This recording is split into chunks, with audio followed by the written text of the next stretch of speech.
Page, what up, though? Take me through there.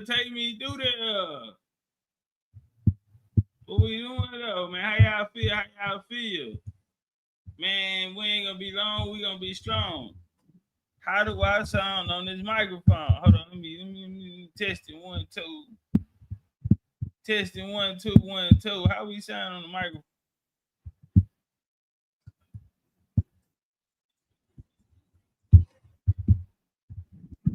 Put this bitch a little bit closer to me. What we doing, Chief? We good money? We good money now?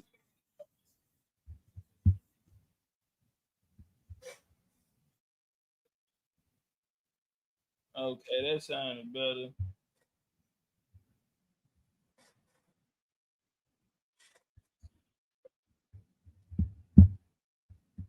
Shit. They're like, we ready. Let's work. It's going down, Houston, Texas, man. Hope y'all got y'all plans, made y'all arrangements to be in the place to be, because it's going down in that H time. Give me one break, I need seven. Better believe it, better receive it. Give me something I'm lacking, I don't need nothing. You are my everything. Only me and you. Only me and you. Only me and you. Only me and you. Only me, only you. Only me and you. Only me and you. Only me and you. Only make me your matter. Make me your matter. Make me your matter. Show me your side. Make me a pass. Make me a pass. Give me one break, I need better. Better believe you. Better receive you. Give me something I'm not. I don't need nothing. You are my everything. Only me and you. Only me and you. Only me and you. Only me and you. Only me, only you. Only me and you. Only me and you. Only me and you. Only me and you. Only me and you.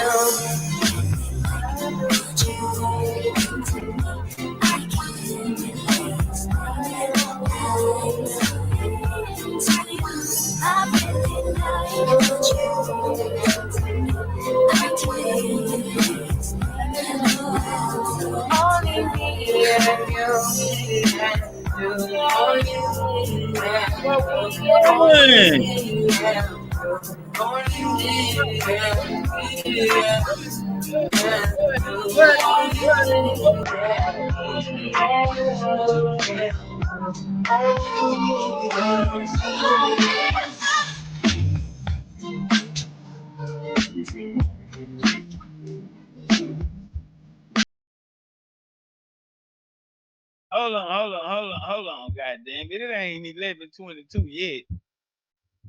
It ain't 11:22 yet, nigga. Hold on. We can't, don't give him too much, Chief. Shit. Got these niggas shocking and rocking like we in the H. Don't give him too much, Chief. It ain't, goddamn it, ain't 11:22 yet. We need some flames in the motherfucking thing. Do you hear me? Do you hear me? Can I get some flame? This ain't 11:22, but we going up. Welcome to Texas. And when you come in, it's a big sign. That sign say, "Don't mess with Texas." Let go. I said, baby, I'm a dog. You should take your time. said, baby, I'm a dog. I'm a dog. I'm a body. I can smoke on empty so cold in my blood, yeah. I see past pretty faces, so I got trouble trusting, yeah. But I let my guard down to you. Said I let my guard down to you. Said I'll be vulnerable, so you can bring my heart if you want to. She said, take your time. I said, baby, I'm a dog. She said, take your time. I said, baby, I'm a dog. I'm a dog. I'm a body. No kid talking come through. It's time to break it in. 32 got my pants size cause I'm trying to break it in. No condo saying they never find. You can stay, but it's been one of those nights. One of those nights I ain't had in a minute. It's been a minute, had to pop a shoulder, recreate the feeling. But it's never the same as the first time we did it. First time we did it. But I let my guard down for you. Said I'll put my guard down for you. Said I'll be vulnerable, so you can bring my heart if you want to. She said, take your time. It ain't even left. I said, baby, I'm a dog. She said, take your time.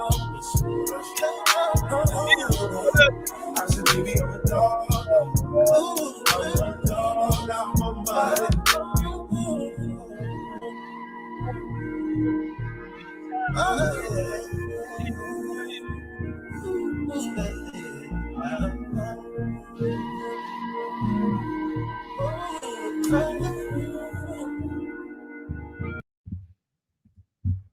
They say the crowd that turned up 11:22. I got some juice for y'all, and then we gonna spit some game with some real Houston players. You dig what I'm saying, man? A little Houston history, a little Indian history. You dig? But right before we get to that, we gonna do it like this. It's not enough. Few solid niggas left, but it's not enough. Few bitches that are really step, but it's not enough. We done been to Arizona. We done been to Ohio. Somebody gotta do it. I make niggas mad. Somebody gotta do it. I take a G bag. Watch a nigga do it. We survived outside, all from the music, nigga. What are we? They like, what he on? This is Alpha and Omega, bitch. Welcome home. This is not a song. This is a revelation. I get a nigga gone. I need you a man, baby. I don't understand, baby. Pay your bill and make you feel protected like I can, baby. Teach you something if you need correction. That's the plan, baby. Don't put your life in these weird niggas' hands, baby. It's not enough. Few solid niggas left, but it's not enough. Few bitches that are really step, but it's not enough. Say you bigger than myself, but it's not enough. I get on their ass. Yeah, somebody gotta do it. I make them niggas mad. Yeah, somebody gotta do it. I take the G bag. Yeah, watch a nigga do it. We survived outside, all from the music, nigga. What? Hey, turn this TV off. Ain't with my type activities, and don't you get involved. Hey, what? How many shit I seen? Send them off. Take a risk or take a trip. You know I'm tripping for my dog. Who you with? Couple sergeants and lieutenants for the get back. This revolution been televised. I fell through with the knickknacks. Hey, young nigga, get your chili up. Yeah, I admit that. Hey, black out if they act out. Yeah, I did that. Hey, what's up, though? I hate a bitch that's hating on a bitch and they both hoes. I hate a nigga hating on them niggas and they both broke. If you ain't coming for no chili, what you come for? Nigga feel like he entitled cause he knew me since a kid. Bitch, I cut my granny off and she don't see it how I see it. Got a big mouth, but he lack big ideas. Send him to the moon, that's just how I feel. Yeah, then ECU. It's not enough. Few solid niggas left, but it's not enough. Few bitches that are really step, but it's not enough. Say you bigger than myself, but it's not enough.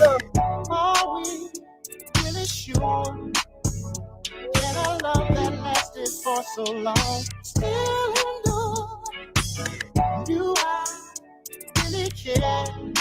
Hey, hey, let's talk about the distractions going on elsewhere.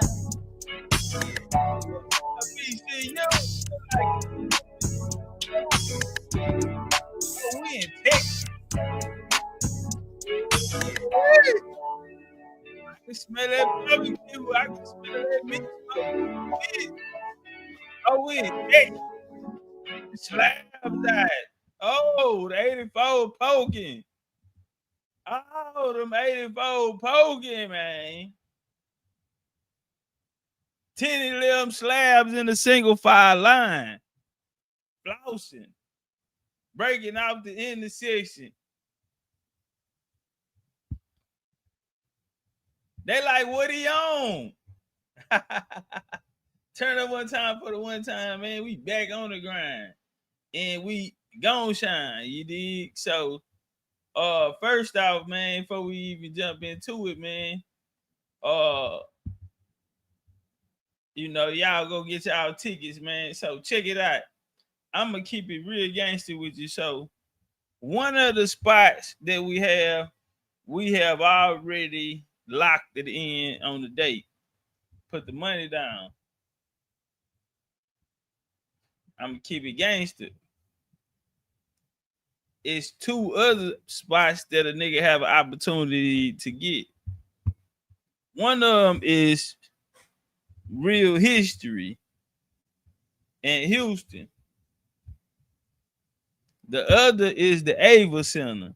You know what I'm saying? That bitch still, you know, it's nice. You know, they hold concerts and different things like that. So me trying to gauge how large the crowd gonna be, I guess it's gonna be off of my productivity in promoting throughout Houston and the outskirts, you feel me, for the colleges.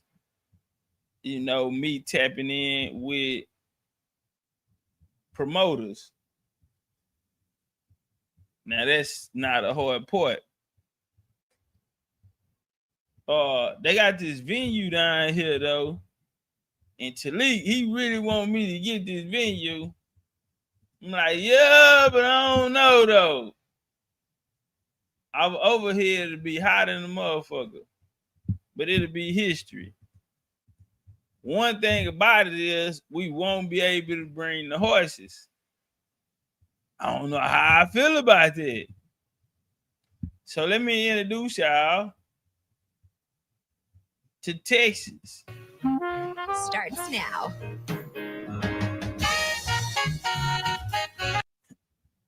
Like you never have before.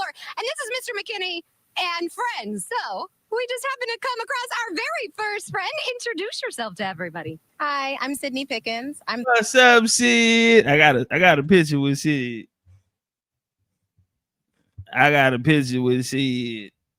The curator and programming manager for Project Row Houses. Sydney, this is incredible. I have to say, I've never visited Project Row Houses. Tell me a little bit about this. So Project Row House. You know what? I just thought of something. I need to hear Sid on game. Yeah, so look. So this young lady right here, I ain't know she had ranked like that in Project Row Houses. I need to get in touch with her. I got the picture with her and all that, we met.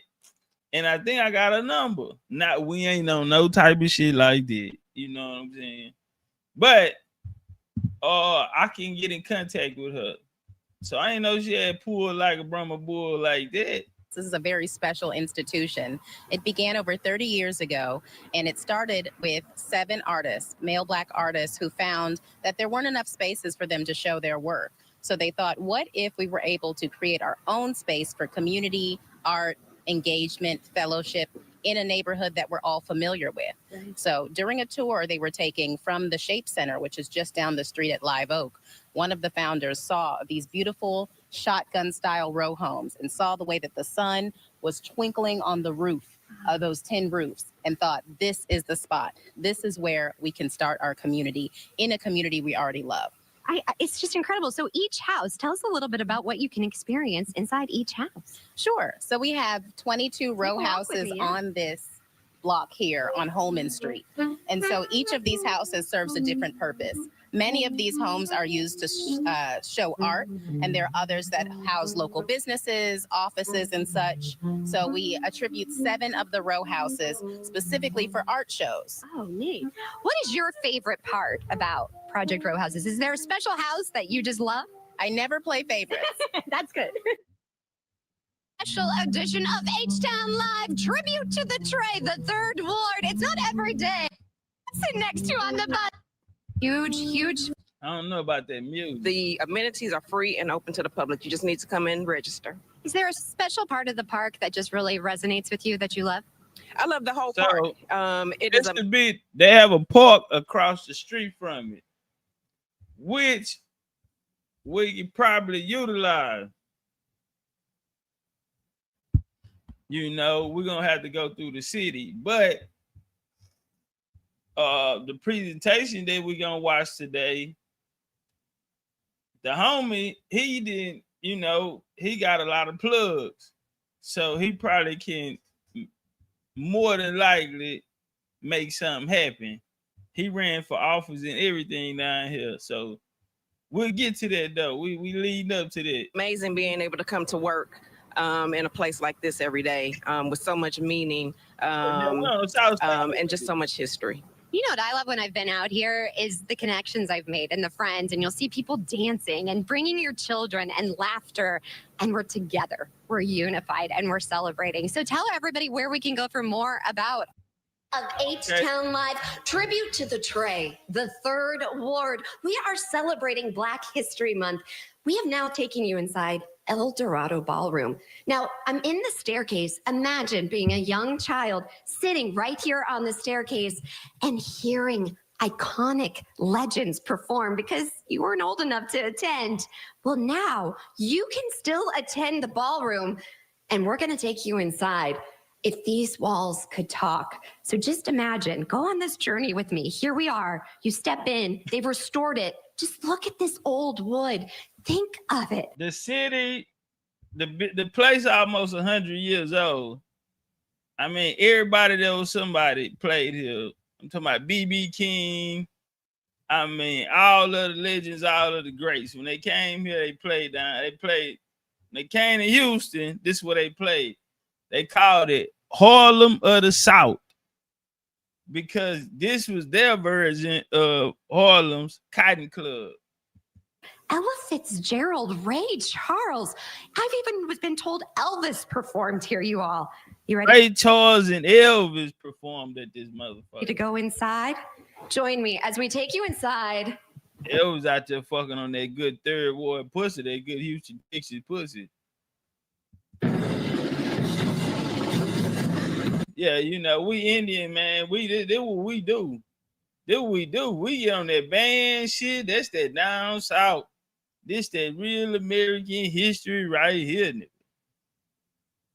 So this is the ballroom. This is just, so I'm going up there tomorrow to really see how big it is, how large it is. And this is where our VIP, we're gonna set our VIPs up, get our sections going. Not only that, hold on, let's see these young.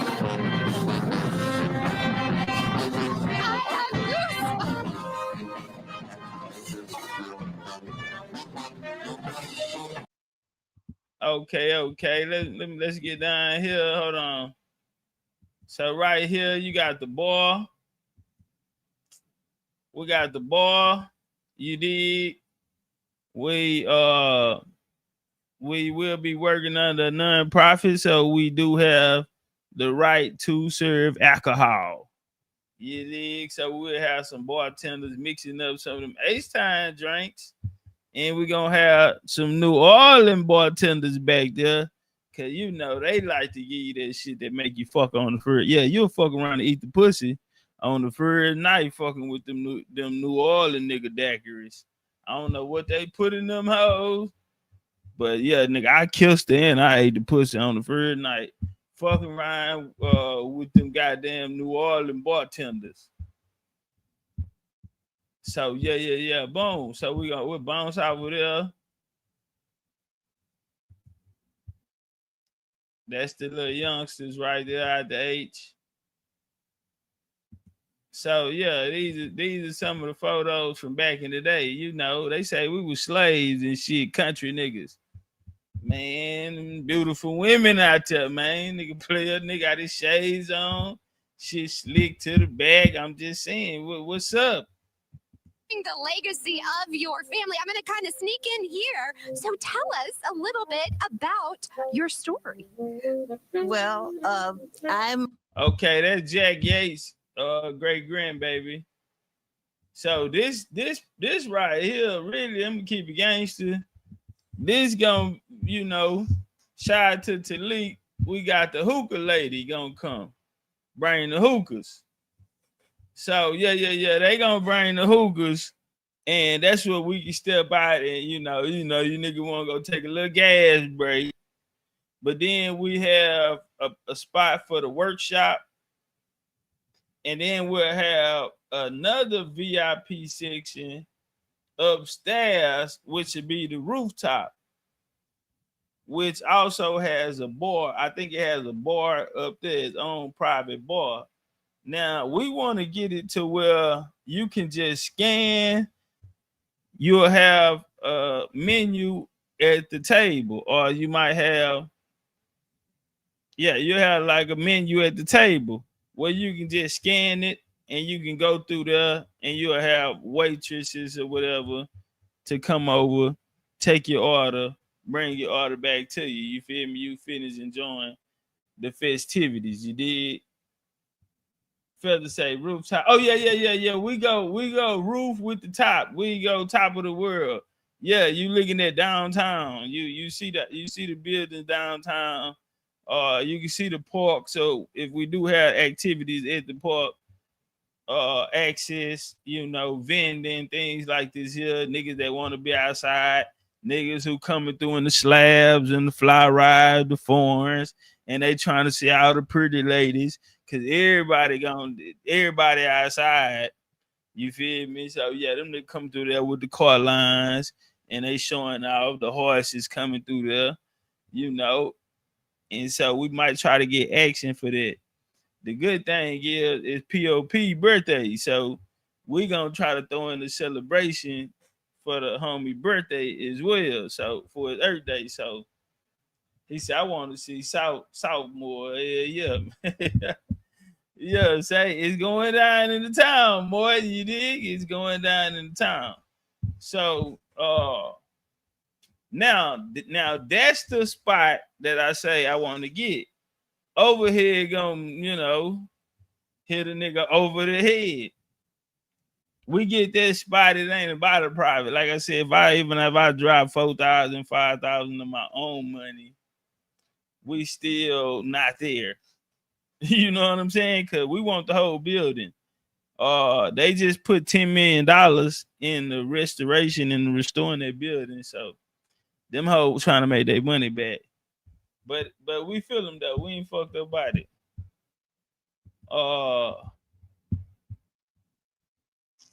Before we get into it, man, boy, I hope y'all ain't talking about traveling. I hope y'all ain't going nowhere, man. Hey, the government shut down and boy, they fucking over niggas at the airplane, at the airports. Niggas slept in the airport. Now entering the 7th day of the government shutdown. 2 measures to fund the government failed in the Senate. Both parties are still pinning the blame on each other with no visible progress in negotiations. And now travelers are feeling the impacts of this shutdown. Shortages of air traffic controllers who are currently not getting paid have led to some delays and even some cancellations. The Hollywood Burbank Airport near Los Angeles went several hours last night without any air traffic controllers in the tower. They going anywhere it goes. Everything's closed for our clearances. The clearance is closed, ground's closed, local's closed. The tower is closed due to staffing. So you just contact SoCal on the 800 number in the green book for your clearance. Dang. Everybody got stuck at the airport. They fucking over niggas. They like, nigga, fuck with you. Yeah, man, the government shut down. Then I seen something crazy. These white folks went up there. These white folks all went up there, man, and they said it's a ritual. Now on Mount Everest, hundreds of hikers are trapped. It is a race against time right now on Mount Everest. Hundreds of hikers are trapped after a rare blizzard hit the mountain. Now rescuers are being sent 16,000 feet up to help bring down the trapped people. One hiker who made it down said the snowfall crushed some tents on the mountain, and you can see that a lot of them have been buried. According to Chinese state media, rescuers have been in contact with at least 500 hikers. To get more perspective on the situation this morning, we're joined by meteorologist and mountain weather expert Chris Tomer. Chris often provides forecasts for climbers who are trying to reach the summit. Chris, thanks for chatting with us. Yeah, Corey, how you doing? I'm great. Now, this is wild. What is so unusual about the weather that moved in this past weekend? So they got about 3 feet of snow in a short amount of time. I do a lot of forecasting for people over there. In fact, I was just working for a Colorado guy named Tyler Andrews, who was over there trying to set a speed record. Now, the first thing you should understand is this is not the main climbing season on Everest. That actually happens in April and May when the weather is calmer, typically in those months. This is more of a time where you have hikers just kind of trekking around to these different base camps and villages. And this happened on the China side, the Tibet side of Mount Everest, which is up on sort of the north eastern side. So you had this big storm system, this dip in the jet stream, which really steers all the weather around. And it snowed in this spot for like a couple of days, and we had 3 feet of snow. People had to like bury, unshovel their entire all their tents. They had to create these little snow caves, and they had to wait for support and people to come in. And thankfully now, Corey, they've had a break in the weather, and they've been able to rescue a large part of these trekkers, these hikers. Well, that's good news. I mean, looking at this. Good news. Y'all crazy as hell. You gonna go up there, nigga, man, ain't no way in here. Out of all the shit to do in the world, nigga, you want to go climb to the top of an icy mountain, nigga, passing dead bodies and shit. Ain't no way, man. Ain't no motherfucking way, man. All right, we gonna get to rocking, rocking, and doing what we came here to do.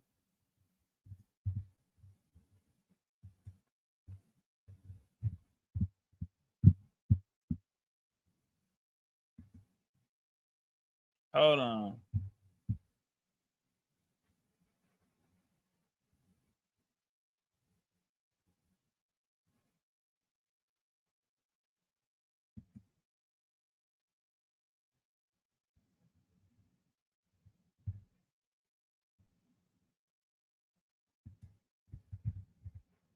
Damn.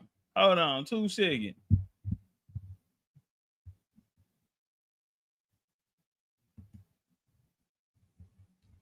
See, this is why I was trying to. Hold on, let me see if I can do something.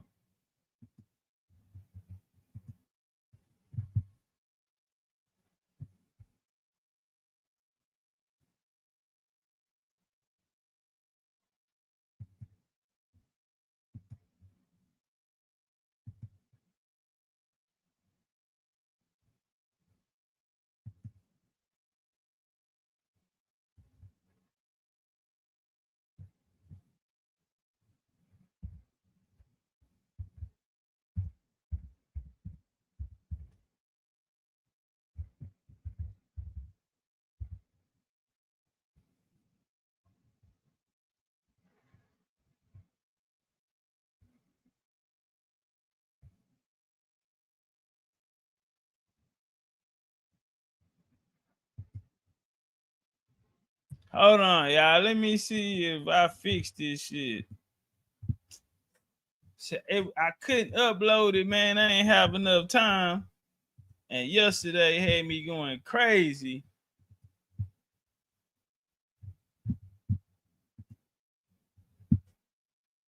See, I can't get it up.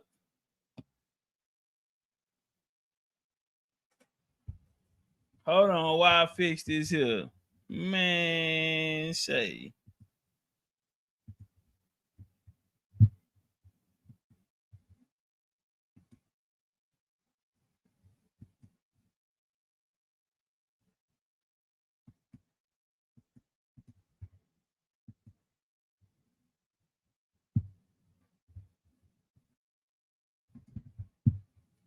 Hold on.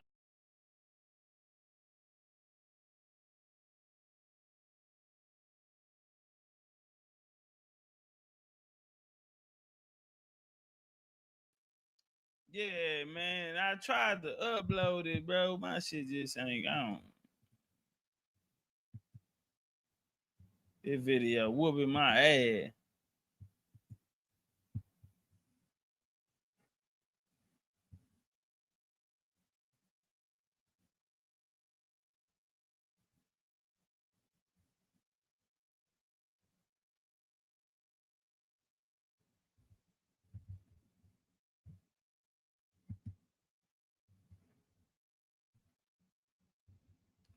All right, y'all make sure y'all hit the like button, man. I'm trying to see how I can show this joint.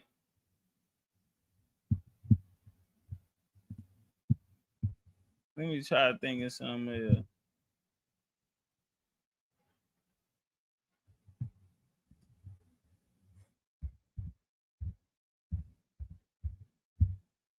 Boy, that's cold. That's a cold piece.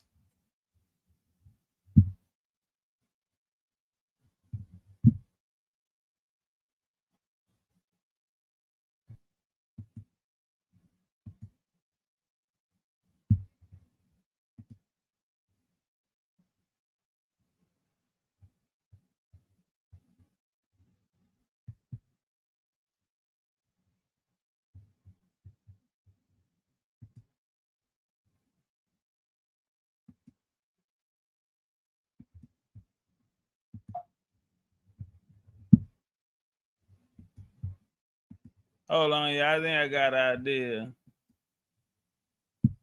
I think I got an idea.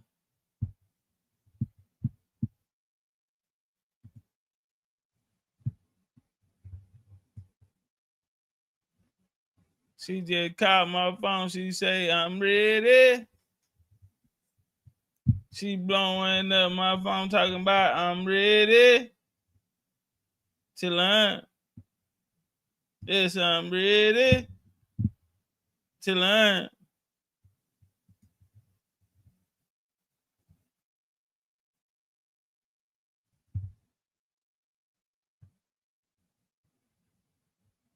All right.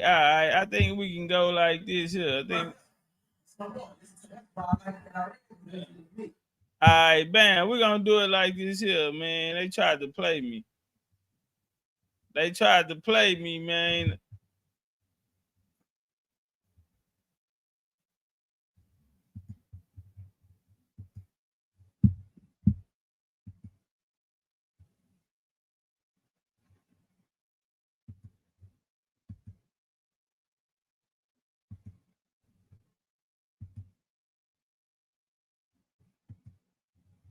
Bitch.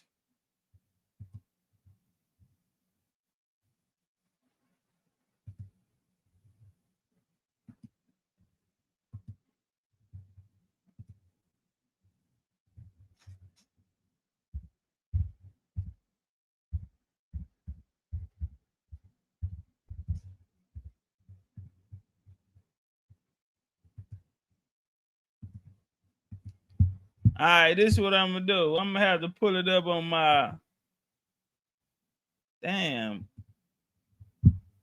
I can't say that motherfucker like that neither. Sheesh.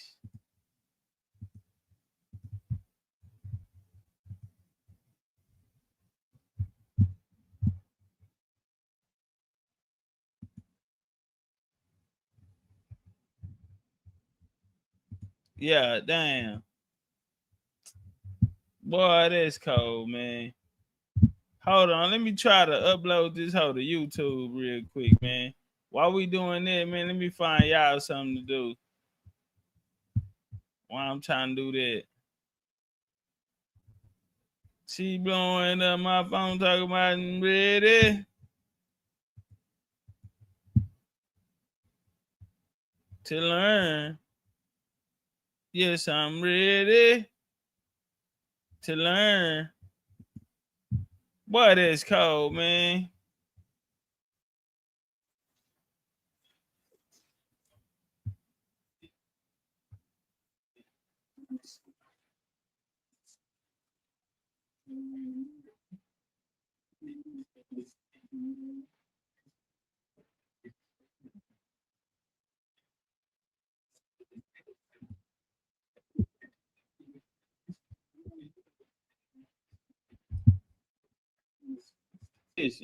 And bears more Mason marks than cathedral.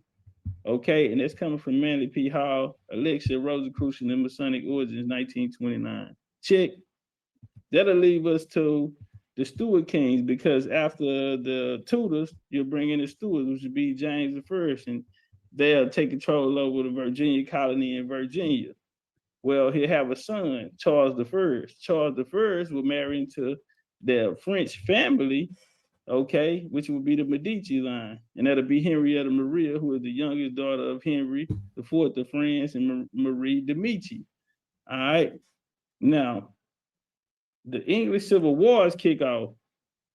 English Civil War, during this war, Charles I would be killed, have his head chopped out by the Protestants, which would be Oliver Cromwell, which would be one of my bloodline relatives. In the book Henrietta and the English Civil War, they talk about Henrietta and actually having a participation or involvement for this Civil War to happen. Well, she had two children, Charles I, who also were niggas, right? As we see that Charles II himself, infamous, a colorful character, and his dark skin, full mouth, and luxury hair made him a striking figure with images of today instantly recognizable. And it's coming out of the book Rebranding Rule, the Restoration of Revolutionary Monarch, 1660-1714 by Kevin Sharp. Here in by a biography index presents the House of Lords by Arthur Joshua Wilson, page 272. We find that George Duke of Grafton is the grandson of King Charles. He's a very pretty gentleman. He's tall black man, about 25 years old. And that's coming from Mackey Memoirs of the Court of Queen Anne, page 40. So we know that they niggas, because we can go right here as well, the St. James Place at Whitehall Palace, and look at the statue of Brother Charles II. Anyway, anywho, as they come down into Virginia, we'll see this royal bloodline still standing out, because the first Indian agent, okay, he was born in Scotland, came himself to America like other Scots. This bloodline, he would end up becoming the first Indian agent, okay? Not only that, but the Bacon family, whose blood related to them as well, Virginia and Virginians, all right? We find Nathaniel Bacon. He was the senior lineage of the celebrated Francis Bacon, okay, and cousin of Nathaniel Bacon, Jr., known in the history as a rebel who was born in 1620. All right, now this family right here will come here and gain sovereign as a sovereign bloodline, a royal bloodline in America with the Indians, and we'll see them known famously for what? The Bacon's Rebellion, okay?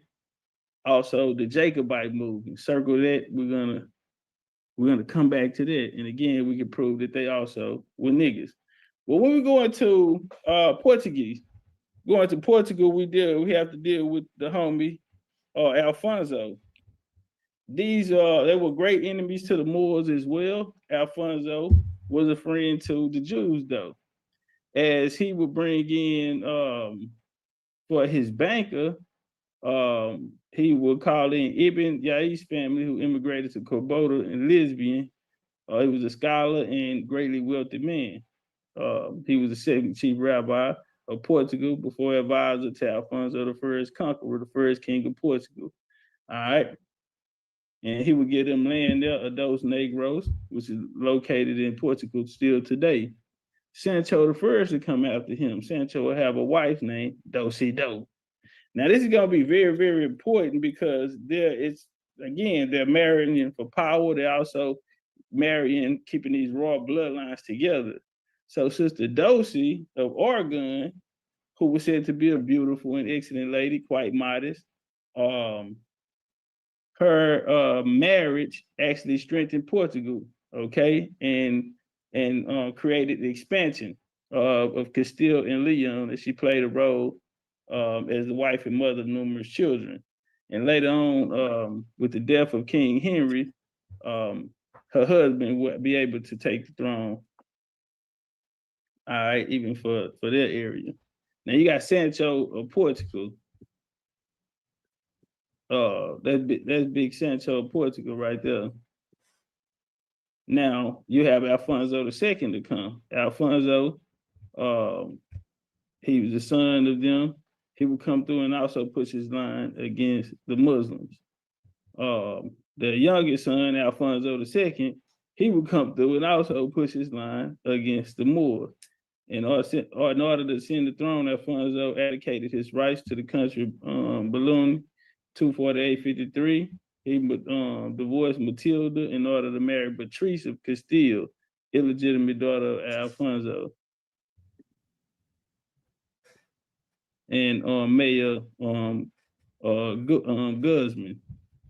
Now you got Big Sancho II gonna come in. Big Sancho II gonna play a very, very important part in this, thereby extending important. So he's gonna come in and the struggle against the Moors. All right, he's gonna thereby extend Portuguese sovereign over a large part of Algarve. And Pope Innocent recognition of King political. Sancho deposition in 245. And the administration to his brother and later Alfonso III, Sancho retired in Toledo. And then we get Alfonso III, the younger brother. In his reign, he's also going to push his line, and after he's going to be succeeded by one of the most famous and greatest popes there, leaders there, which would be King Dennis. Now, Dennis came in and he took over at an important time. But he also brought a lot to there. He brought agriculture. He installed the first universities there. Dennis was different. We're gonna go deeper into him because his bloodlines is gonna come from America. So when he came in, he hit the ground running. He was not bullshit. But one of the greatest things that he did was after the Templars were destroyed on the Demolay, they would be restored under Pope Dennis. So in 1289, Dennis signed the coordinate of 40 articles with Pope Nicholas, right? Swearing to protect the church interests in Portugal. And for the knights who survived the purge, the new order was designed in continuation of the Order of Temple. And Dennis negotiated with Clement's successor to recognize the new order and his right to inherit the Templar assets and properties. And so he was able to get some of that back. And he was able to reestablish it, and it was called the Order of Christ, okay? King Dennis of Portugal, shout out to him.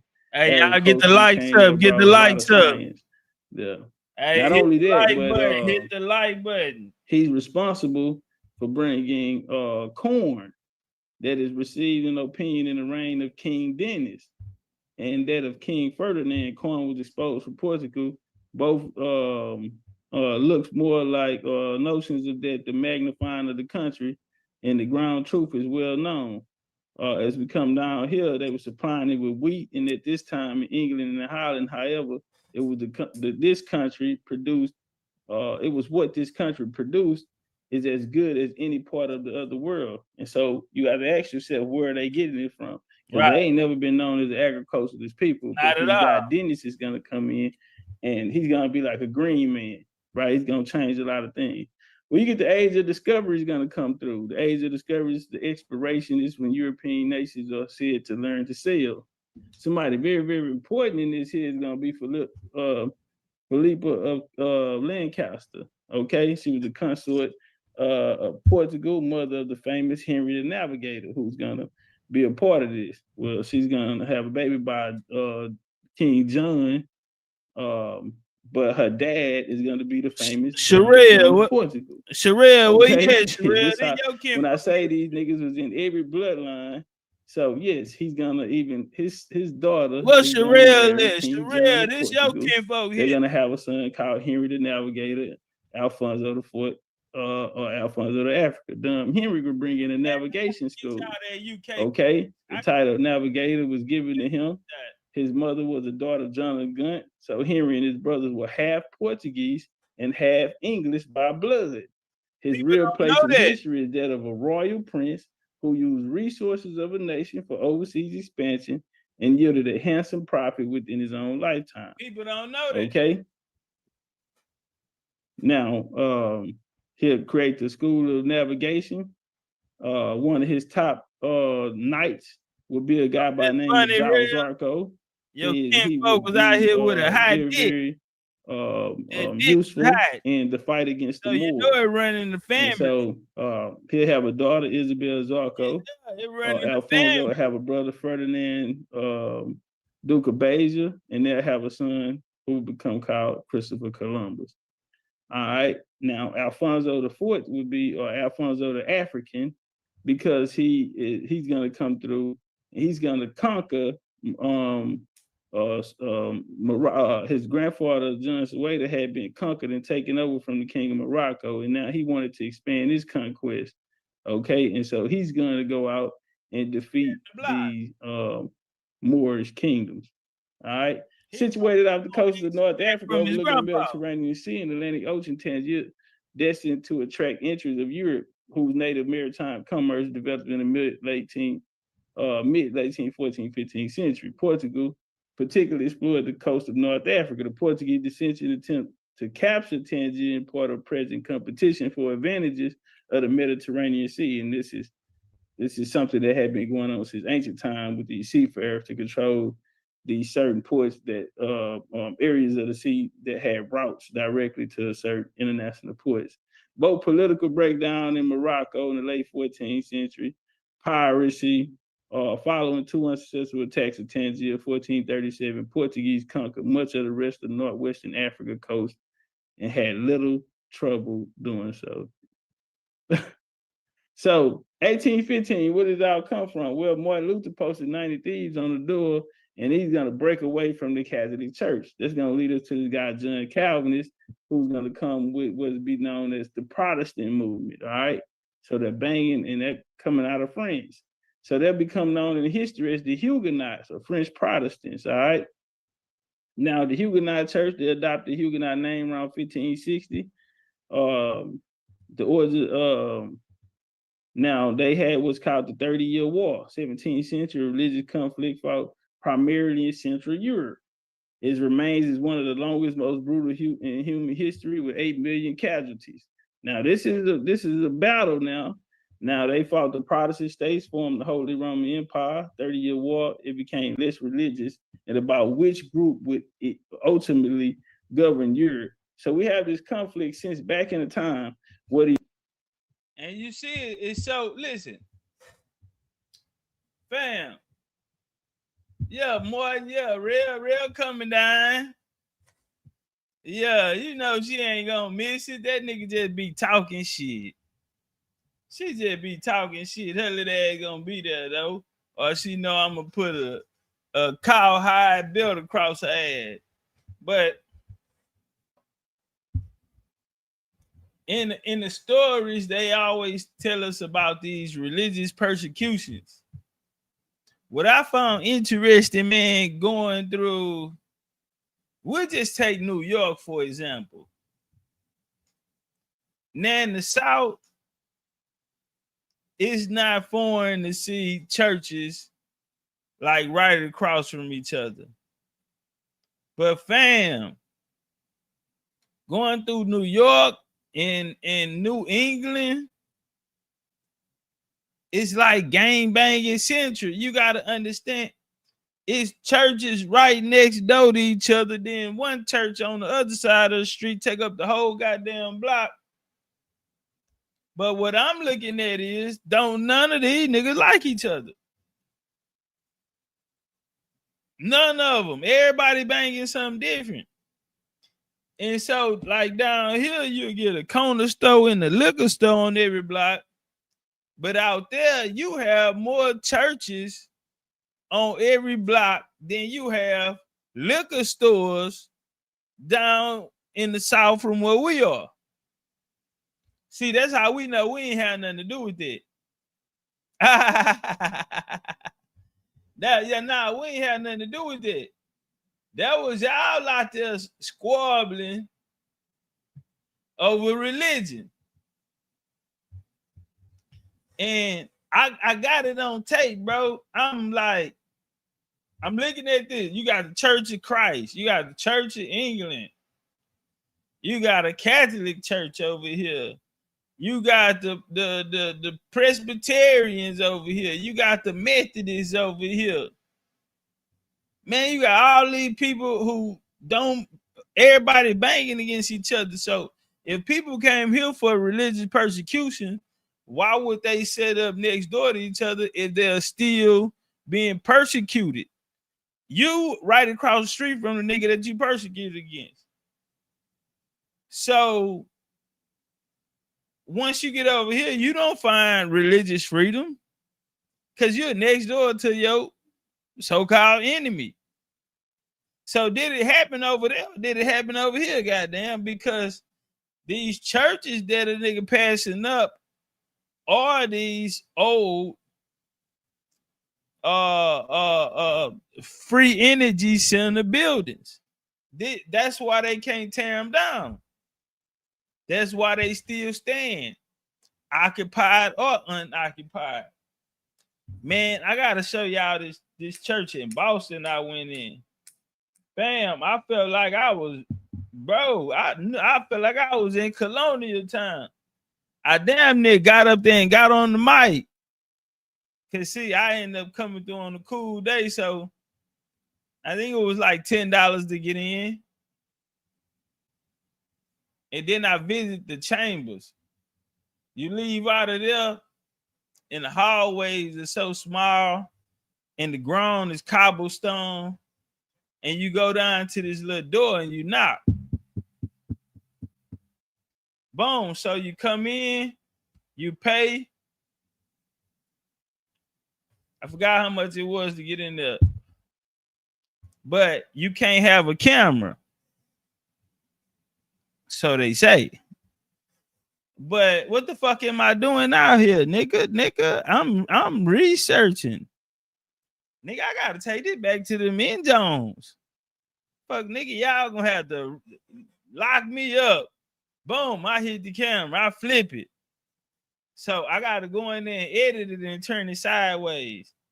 Cause I'm acting like I'm like, well, shit, can I take pictures? No pictures. So I'm going down the hall. And I ain't gonna lie, fam, that shit felt spooky. Say, bro, I'm going down that hall. Man, that shit felt so spooky. Like it was ghosts in there. No bullshit. It felt like it was ghosts in there. So I'm coming down this hallway and they have little dungeons. Like jail cells where they had locked them up at. And see, when I was in London, I had learned of this thing. It's called a ball in the chain. So you will see it on the Monopoly game. You know, when you got to go to jail on Monopoly, they have a chain and then they have like a ball next to it. Now in England, when I was reading this joint about the ball and chain. They said it was a tactic that derived in America, in North America. So they'll shackle, they'll put the big shackle on you, and you tie to this heavy ass ball. And I'm like, whew. I don't know. I think I can pick that motherfucker up and take out running. I don't know. I know it had to be some strong ass nigga, boy. Cause you want nigga, I want to get out of here. I'm finna find a way to pick this ball. I'm finna pick this big ass ball up. The ball ain't really big, it's small, but it's heavy than the motherfucker. Boston like New England scene, dread and Jerry. I think the most thing that shocked me was the culture shock. It was Italian culture. Italian culture damn near run Boston. Maybe I was on the wrong side, but it was all Italian. One of the first things I look at it for as culture is, what are they eating? You'll go to, like, say I'm in Connecticut or something, you know, they on the clams and the what's that shit? And then you go down like to Charleston, and you know, they on they blue crabs, Maryland, they on they blue crabs and shit, oysters, and you feel me? So I get to Boston, and y'all gonna see this even on the clip. I walk up to this chick and I'm asking them like, hey, what the food at? And they like, bro, all you gonna get around here is Italian. All I'm gonna get is Italian food, fam. Damn, I wasn't in the mood for Italian.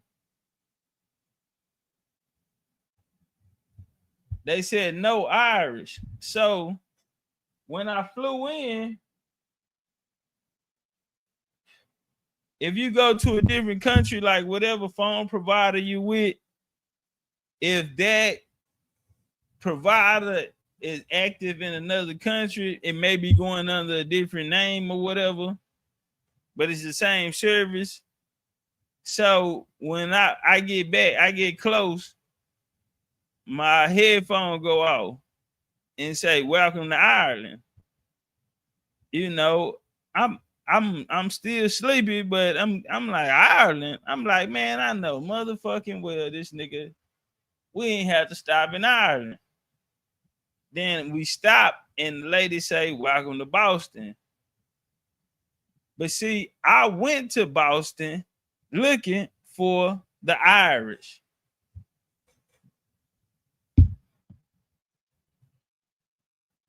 Now, when you're looking in the Massachusetts Bay Company, a lot of the people that was there, one of the largest groups that's gonna be there are Italians. But they describe the Spaniards and the Italians as the more darker skinned people. Them was the black ass niggas. Italians and Spaniards were blacker than everybody else. Put it like that. That's how they describe them. And the Massachusetts Bay Company, of these niggas being that black. He said, my bad, the court system placed a lot of them there in Canada. He said, I ain't never like, he said, Boston is Irish, Italian, but what is Irish? That's a good question, because the most Irish culture I see comes from Alabama.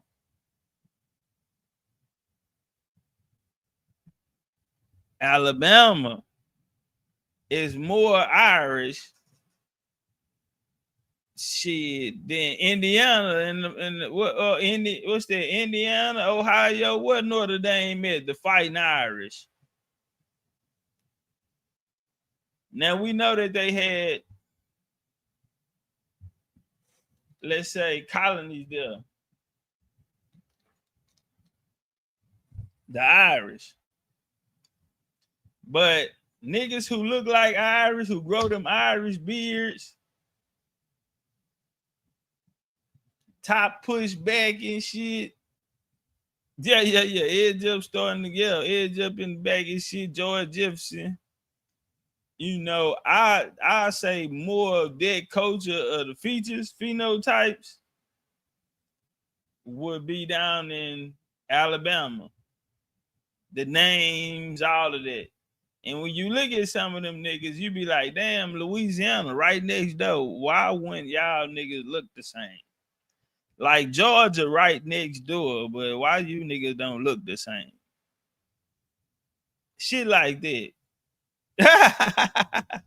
like you right next door to this nigga, but y'all niggas look different. They say most Irish stay in them bars. South Bend, he said Notre Dame and Indiana. Yeah, man, I used to, when I was driving OTR, I passed by Notre Dame countless of times. So I seen it, you know, that motherfucker there, that's Grand Dior, you know. That's top of the food chain right there. Harvard though, in Boston, Harvard, Old World, beautiful though. They Irish got pubs, but they sell American food. Pubs. Wow, UK man, everywhere is a fucking pub. And with a white boy and Daisy Dukes with some long socks and Chuck Taylors on.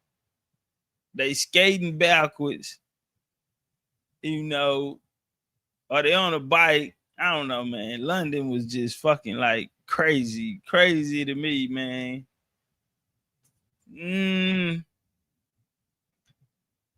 Kind of make you appreciate being the country boy. But if that's all you know, that country life might not be fast enough for you. But we do got some bad, beautiful women. Cameron's a clip. Cameron, you know, they got Juju Watkins, basketball player out of USC, and homie play for the Washington Redskin quarterback. So his mama, his manager, all them Jaden Daniel, all them low trying to get at him. Mama knocking, but she fucking though. Yeah, you out here looking good in the motherfucker on ESPN, and these niggas trying to win. So Cameron says, if you can't go to Houston a bad place. Houston have some of the baddest women in the world. You can't go to Houston. He said that shit his mama doing in DC. If she was in Houston, it's too many. It's too many. Houston is dangerous. We heard Shannon Sharp and them had a conversation. Everybody is saying Houston, Texas, have the most beautiful women in the United States. I want you brothers to remember that when y'all come down here, you let me live. I want you niggas to know where you at when you get here, nigga. Yeah. Nah, on gang. Hold on. They said it's processing. We finna get back to the bill. But I want y'all to know where y'all live when y'all get here, nigga. You are in Houston, motherfucking Texas, nigga. And they got we had the baddest in America. 4-5-1. All these niggas in Texas in jail anyway. Yeah, most of the real niggas from Texas in jail. You niggas fuck around, come down here and have a shot. You might got more. You might got a good shot. They got to share a real nigga down here in Texas. Yeah, because a lot of the real nigga dead and locked up down here, nigga. They lock them up Texas. They gonna lock your funk ass up. So, nigga, the women, it's like 5 bad bitches to 1 real nigga. Hey, man, the odds are in your favor, player. These two sections are always these two now people that are coming from the same bloodlines, but they're fighting for supremacy and power. And it's always on 2 lines. Now, one person is standing on the line of the original traditional bloodline and the orders that was given in it, and others are standing because they want the power. All right, so we go to the French wars of religion. The massacre of Vassy, 1562, Protestants took control over Orleans and massacred many Catholics. You had what's called the St. Bartholomew's Day Massacre, circle that, which at a wedding, 70,000 Huguenots, we saw murders up to 70,000 Huguenots across France. Now, 70,000 is crazy work. You say you didn't want to put a hit out and hit 70,000 niggas. That's crazy work. But whatever, I mean, it ain't my story to tell.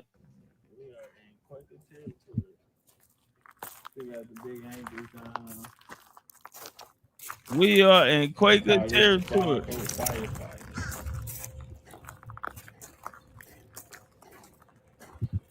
BCU knew what it do.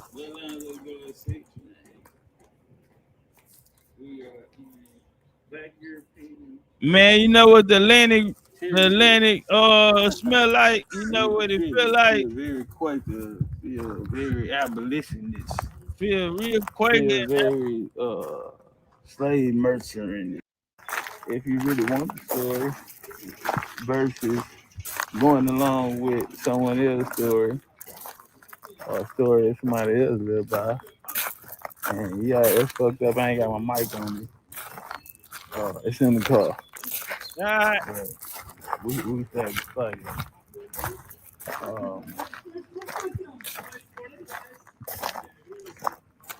I actually have I want to say Cobblestone Road running in the nephew company. This was a passenger immigrant agent cargo broker. Okay. Hey, y'all, look at this shit here, bro. This is old colonial. Alpha. She said, y'all better get you one. Get one or what? Wait a minute. What you talking about, Alpha? They better get one or what? One or what, Alpha? What is it to get? You ain't getting nothing. What you trying to get? What you trying to get? Hey, y'all, get them lights up, man. Get them lights up. Yeah. That was the thing, nigga. They go to water right there. The Plymouth. You got the Plymouth down here. Y'all familiar with the Plymouth company? You got the Plymouth joint down here.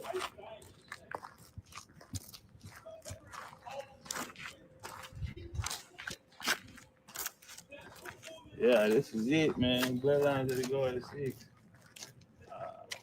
All this European talk, and come to find out it actually took place here. Nah, real shit. Come to find out it actually going to this New England tour.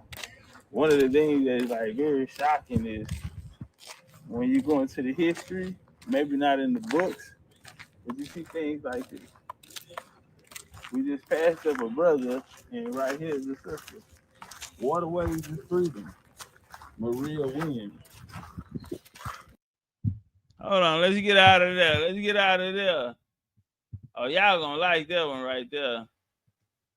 Morton say, I sailed that Atlantic at least 30 plus times. I seen it all, shit. And I asked a lot of questions. Yeah, you'll get in where you fit in type of nigga. I know they was like, this nigga here, god damn. You want to drive this motherfucker, nigga? That's my boy. That's why I like this, man. This the homie P.O.P., man. Pop Darby, man. Brother been around doing this thing in the Ace for a long time, you know. And him coming from, you know, the game, you know, went to college, everything, you know. So he game tight, well respected in the streets, well respected in the section, you know, educated. And the nigga, how the nigga mind works, the nigga really a genius in his own way, you know, the way he see the world. So we're gonna chop it up about that, man, and go through some H-Town game too. that I read because I get in the mix. Only reason you with it because I started talking. I just but when I go to the shop, I'm like, who you running against? He like, man, I'm running against 17 different people. He say Scarface in the race. Yeah, I see that. Scarface in the race. Yeah. Right. I'm like, let me see the list. When he showed me the list, my name on that hoe. I'm like, oh, I say, you know who this is? He say, that shit be running. I say, nah, I ain't know that. I might, I'm just like, I don't know. Shit. But I asked him, you know what I'm saying? When he ran for city council, you feel me? His district, you know, I'm asking him about that experience and how they came about. So he finna break it down. But why some of the cold game he gonna get that's gonna come out of it? Because this actually was something that they used, you know what I'm saying, around America. I remember the Gullah Geechee, they had a thing where they was taking the Gullah Geechee heirs property. They was going through that. And then, you know, we hear the niggas come out here talking about gentrification and all this shit here, and not even understanding that they had a whole plan on how they was going to gentrify and they was going to use niggas to do it. It's so many niggas that were accomplices in helping them to succeed in these old sanctuaries, you feel me, that we had. And man, just watch this game. When I went to see, I'm like, what I gotta do to run? They was like, oh, you can't run because some old bullshit. They was like, you gotta get 150 signatures today. Like, she like, yeah, people usually don't get there. Like, that ain't no hard shit. Yeah. But look, Taliek, we just done open Soul Food Vegan. Yeah. I go to Soul Food Vegan. I think I get all the 150 up there. Yeah. Like, okay, so you got okay, yeah, 1 hour. They tell me like, yeah, it's due today, and you gotta have 150 signatures. But like, my partner's along. That was half. Yeah, I'm go to Soul Food Vegan. We get 150 signatures. Like, oh, I take the whole baby on time. We need when I get down there, they like, oh well, the only time I ever voted in my life before this was Obama. Yeah. So I turned 18, I registered to vote, and I voted for Obama, but I was going to prison. So they qualified me. So they qualified me to be able to run for anything. But they tell me the Secretary of State in Austin got fired in 2010. No, Obama ran in 2012 because after Obama's first 4 years, he didn't want people to be able to re-vote for him. So if you was in college and you voted, and like your school, you couldn't vote no more. He was no longer registered to vote, and he unregistered right to vote. So it was like, oh well, you can't get on the ballot, you gotta be right here. Yeah. And I just felt like they was trying to play. Yeah. So I was like, all right, I'm gonna run for real now. So even though I was right in, I was like, fuck it, I'm gonna run. And shit, by the time I started going and shit, I realized you smarter than me. I'm like, man, I ain't nobody in this whole do nothing. It's like one nigga a firefighter, one lady do taxes, one lady is like a domestic violence survivor, one lady is, it's like, oh, y'all don't do shit in the community. Y'all just like, you feel me? This the game. This how you get Jasmine Crockett and shit, and they pop out. And this how these elected officials are making so much money. He finna drop some game. He gonna do it on accident too, because he gonna say, damn, I probably shouldn't even say this. But it's a lot of Indians who talk that political shit. Now, two things. Either you were already in the politics or know someone in politics.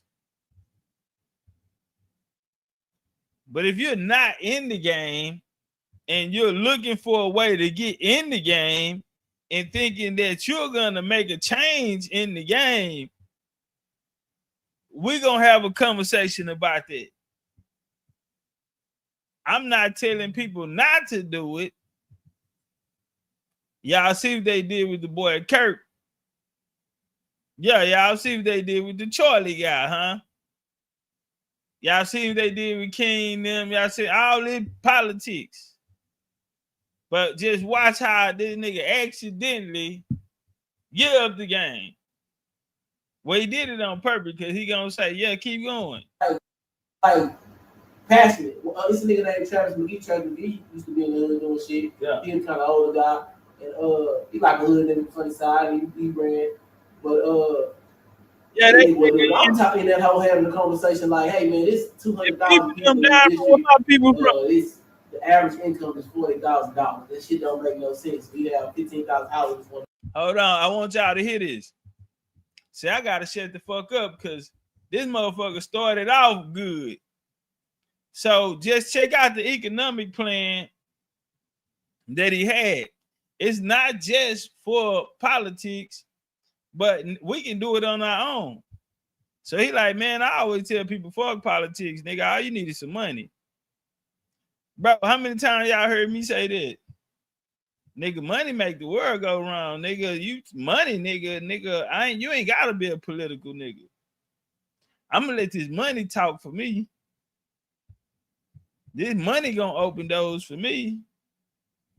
So check it out. My bad, y'all. I'm talking too much because this bitch gonna turn up real fast.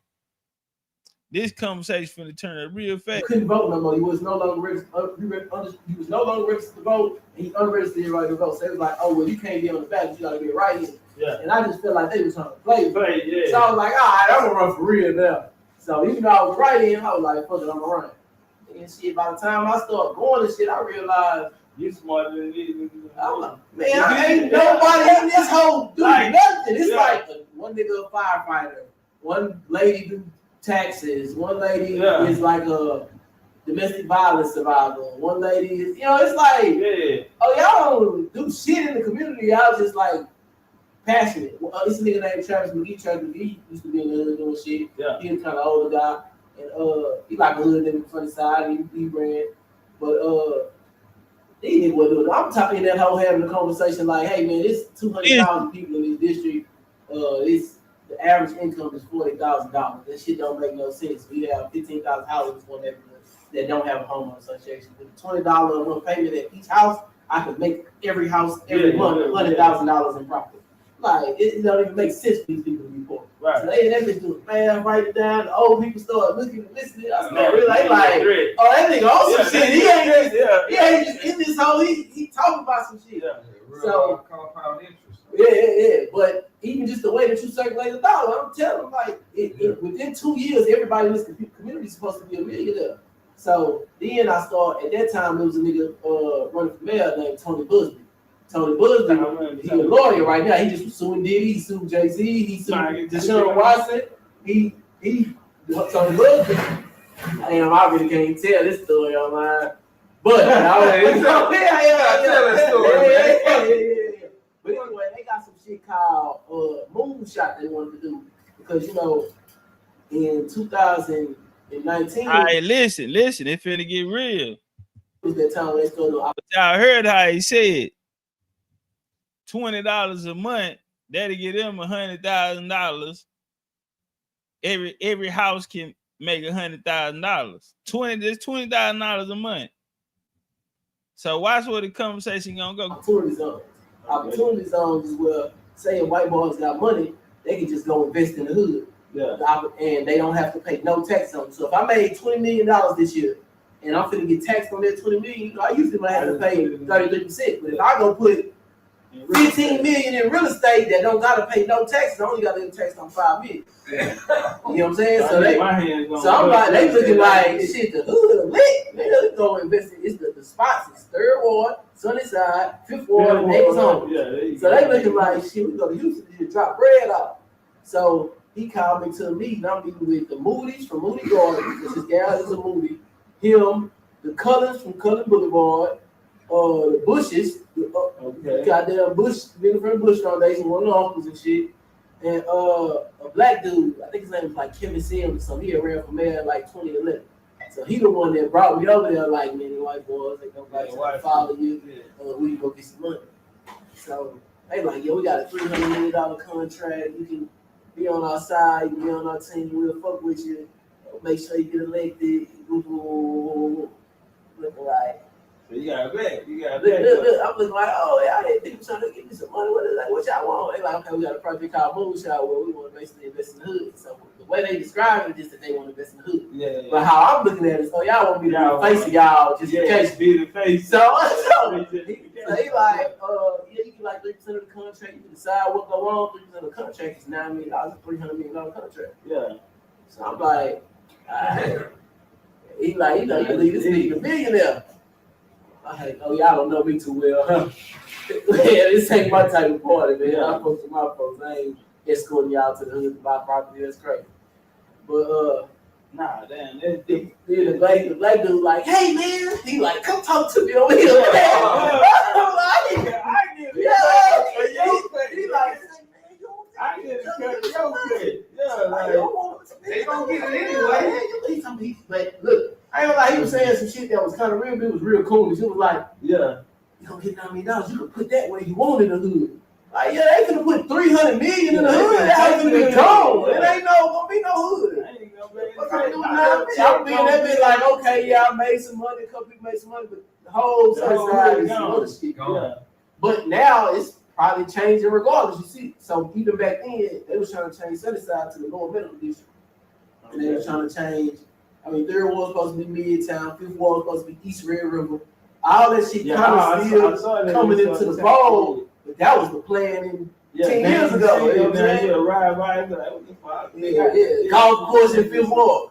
What? Where they come from? With the precinct that drive up and down the street. Yeah. He don't work that street. Yeah, all the bodies getting found at that bayou behind the golf course. You know what I'm saying?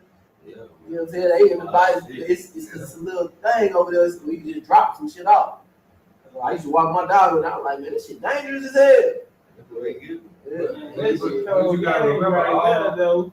Right. So what type of like advice you give a nigga, because right now niggas be so pressed and scared, and like even with this Indian movement, so many people come up with these we gotta get in politics. You feel me? Man, that shit, I still feel the same way about that shit don't matter. That shit don't matter at all. Cause even we was in politics with a minute. When we was American, original Americans, because you know it was 300 treaties signed before 1776 just for us to. We won over 300 wars for them to be like, you know what, we just let's sign the treaty, y'all whooping our ass. You know what I'm saying? How many wars we won, and they was recruiting other Indians and still losing. Yeah. So it's like we signed 300 treaties to try to be diplomatic. It ain't like we can keep being diplomatic, but. In this day and age, we can't go try to be diplomatic. We got to be smart as a motherfucker. We got the internet and a connectivity that we never had before. Marcus Garvey was trying to raise $5 million. They raised $5 million, but they was going door to door. Yeah. We don't got to go door to door no more. Yeah. All we got to do is say, hey, man, we need 1,000 people on the same page in this neighborhood. All this got to do is do it. It ain't like, hey man, everybody, we need 10,000 people on the same page. Hey, we need 50,000 people. 50,000 people strong as hell. Hold on. 50,000 people, super strong. Now watch this here, fam. What I've been, man, I've been saying the same shit, even like about the events. I'm like, my nigga, if we have such and such amount of people, and the more, then the less you have to pay. The only reason why shit be going up is because everybody is not holding their weight. They'll let the nigga on side of them get their last to hold their weight rather than you hold your weight. The more you got, the less nigga gotta put up. But if everybody ain't gonna play their part, then it's gonna make it hard on the next niggas. The next niggas is gonna deter other motherfuckers, and the people that you have, it may not be enough. So let's just watch how the homie just break this math down though. 50,000. He like, you strong as hell with 50,000. What would you do with 50,000? People, if all of them was to add $200. That's too fucking much money. We don't need $200 for 50,000 people. We get 50,000 people. We tell them, hey, everybody give me $20 a month. Parking money. Yeah. That's $1 million a month. We take $1 million a month and change the whole hood. Every month we change a new neighborhood. So say that again. How many people? 50,000 people with $20 a month is $1 million every month. Yeah, I heard that. And that ain't $1 million that we gotta invest it into this. It's this whatever the fuck you want to do. If everybody do a little, nobody got to do a lot. $20 ain't shit to nobody.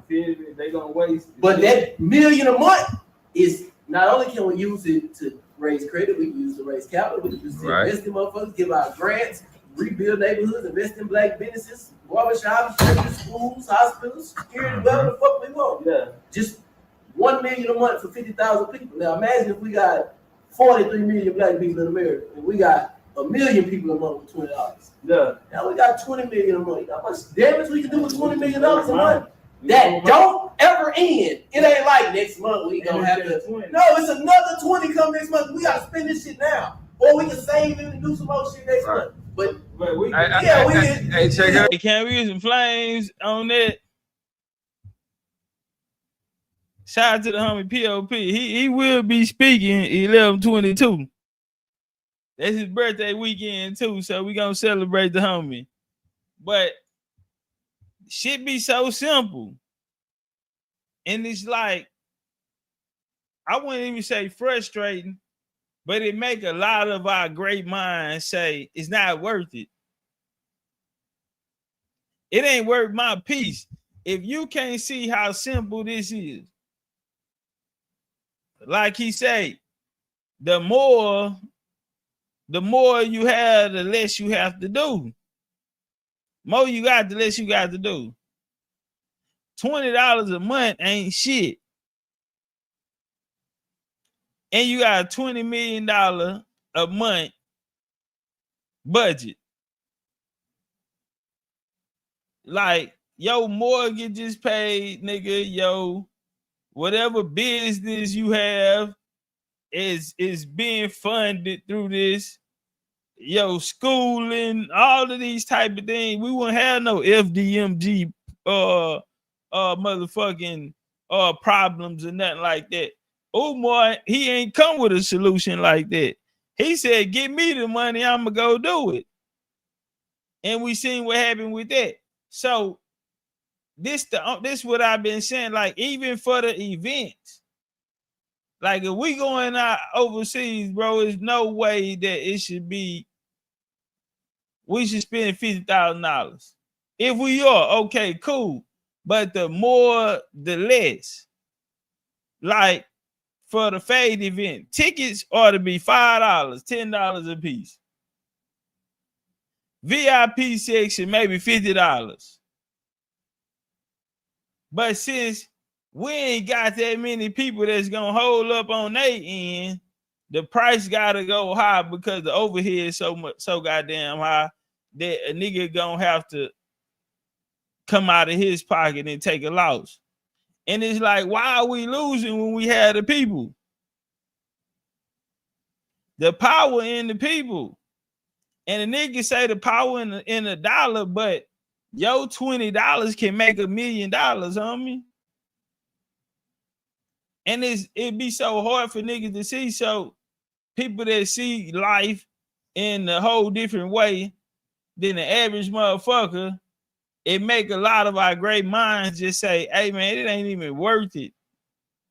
Especially when I've been out here, you know, not just telling niggas, but showing niggas. And they still don't want it. It's like, niggas, we can laugh at ADOS and all these other descendants of slaves and shit, but all you have is the information. You still ain't figured out that, okay, if we gonna bang this Indian shit, instead of niggas writing petitions, instead of niggas going to knock on the government door, instead of niggas asking for federal recognition and all this shit here, nigga, we can create our own shit and put our own money into the community. If it's $20 to $50, $100 a month, $25 every week, $100 a month. Like this, and then like he say, it ain't like we need to invest to make more money. Nigga, whatever money we have, we need to spend that shit in 30 days because in another 30 days, we got the same thing coming because everybody finna still drop that same $25 a week, that same $100 a month. So when you talking about networking and you got the capital, like, it's impossible for niggas to be poor or in any other type of situation. You got niggas that'll wake up every day and a large percentage of their day is them arguing with somebody on the internet. For what?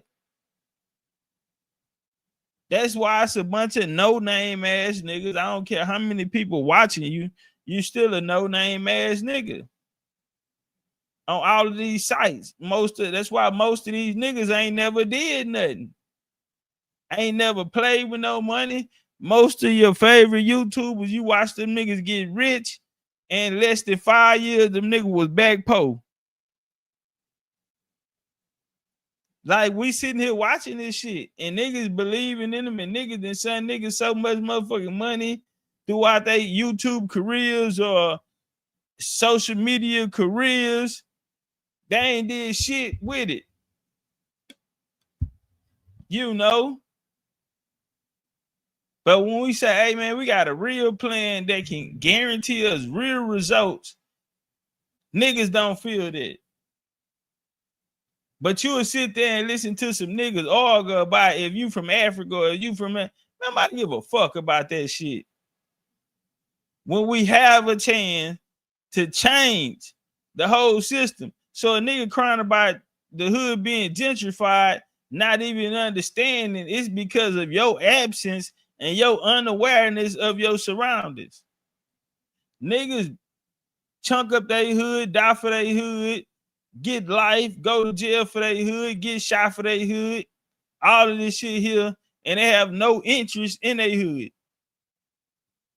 They make money in the hood, but the money leaves right out the hood. Niggas talk about a black culture, FBA culture, and all of that, and shout out to them, they the fam. But all of these little movements from Solon to goddamn me, FBA or any other reparation, they're asking for money. When the niggas should turn around and say, how many niggas in here right now feel like we owe reparations? And everybody that raised their hand and say, hey, let's make a $25 a month pot between us. We ain't gotta wait on no reparations, nigga. We show them motherfuckers how much money we raise. You can go buy a lobbyist, a politician, or get a nigga votes in certain areas, nigga, because you organized now and you a well-oiled machine and the machine is in motion. And nigga, you got your own funding. And guess what? We need to hurry up and spend it, because goddamn, we finna get another one next month. And it's what run real niggas away from the game, because it's like, this shit too easy to win. Like, why we losing? Why we losing? Why the niggas that you niggas picking? Nigga was over there talking to me about Rashard Jamal. I don't even know, but I'm saying ain't none of these niggas got no plan. Like, these niggas talking about aliens and stars and all. Man, I don't give a fuck, nigga. Do you own a rocket? No, I don't. You probably ain't even got a passport. I don't want to hear no Planeteer, none of that type of shit, nigga. You ain't even got a passport, cuz. On some real Indian shit, nigga. I'm through talking. Cause there's too many motherfuckers watching. It's like, it ain't even potential. Like, this shit can happen this month. This shit can happen. Nigga can start on motherfucking October the 1st. It should be 2 weeks, but I'm just saying, like, small things like this here that people see and great minds like the homie Pop Darby have. This what make real niggas back up from the game. Because the people that's in the game, they ain't with it. Too many niggas sitting on their hand. It's too many able-bodied motherfuckers sitting on their hand, or they're distracted by some motherfucker who just want to make content on the goddamn internet. Niggas a content creator. Cuz ain't been outside. Nigga ain't had no debates. Y'all watching all these niggas ain't fought nobody. They sit online. You know, they give you nothing. What that nigga say? Why do niggas love the devil? Because the devil give you nothing. But when niggas come through and niggas got real plans and saying, hey man, all we need, we don't even need everybody. But like I said, why would a nigga do something if, okay, boom, yeah, we gonna always have some people that's gonna come stand on the front line. But at the end of the day, though, it might not be enough. Why do it if it ain't enough? And then we sitting around here got bills like FDMG and shit. When he had enough, but he ain't making enough. You feel me? He waiting on the next donation, nigga, when we could be comfortably knowing that check, that $25 I just sent out, finna bring me 10,000. I just made 10,000 out that 25, And it ain't a pyramid scheme. It ain't nothing. It's a real community. But we'll keep walking though. Shout out me, Prez. She said, "What's up?" In John way. What we doing? What we doing, fam? Popping this Indian talk. Let's walk. It's a never-ending revolution. Hey, check it out. I got an idea. I want to run it by y'all.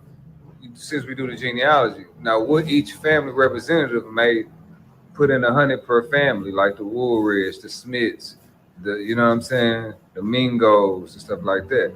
I think that'd be. You know about the Woolridge? I just want to know why you said that. Because I had to throw that in there. I know that's a sacred name. That's big. I know it's big in the nickel, right? Yeah, but it's because it ain't that many Woolridges. They all related. So it's big in Studi Wood, Fifth Ward, and then on the south side it's just being mine. The Fun Nose. Yeah. I know. I went to school with some Fun Nose. Yeah, the Fun Nose did the motherfuckers. They like Guillory's. Rich, all of them. Yeah, the Guillory. And the Malvos. Yeah. Man, we gotta get it. Yeah, you know, for them to come into Texas, 1822, that's when they got here. Moses Austin, Stephen F. Austin, his daddy. And by 1832, they was at war with Mexico.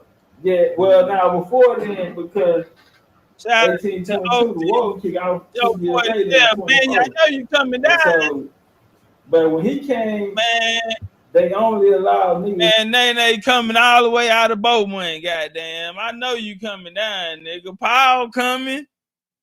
Port Arthur, Beaumont, Orange, Texas, the Texas Triangle, goddamn. I know y'all niggas coming out the land of the trio. Come splicky, splacky, splill right down here in the trade. Trade for days, man. We're on the north side, south side, east side, and the west side. Ooh, on God. And you know we got the baddest women in the world. My bad, let me stop saying that. That was Catholic and that spoke Spanish. So he went to Louisiana and got them. Later, niggas came out of Tennessee, Virginia, Kentucky, you know. What part of Fifth Ward you from, man? My question is about, all right, so in Mexico, I want you to drop them Texas American. That's all I want you to. You're gonna have some good questions. Mexican War, because they have, when the French and Spain was in Mexico, they have mestizos with their caste system. Well, it was a nigga named Vincent Guerrero. That's his name. He was the president of Mexico. He was indigenous Mexican, and he was Spanish. And he has a Spain.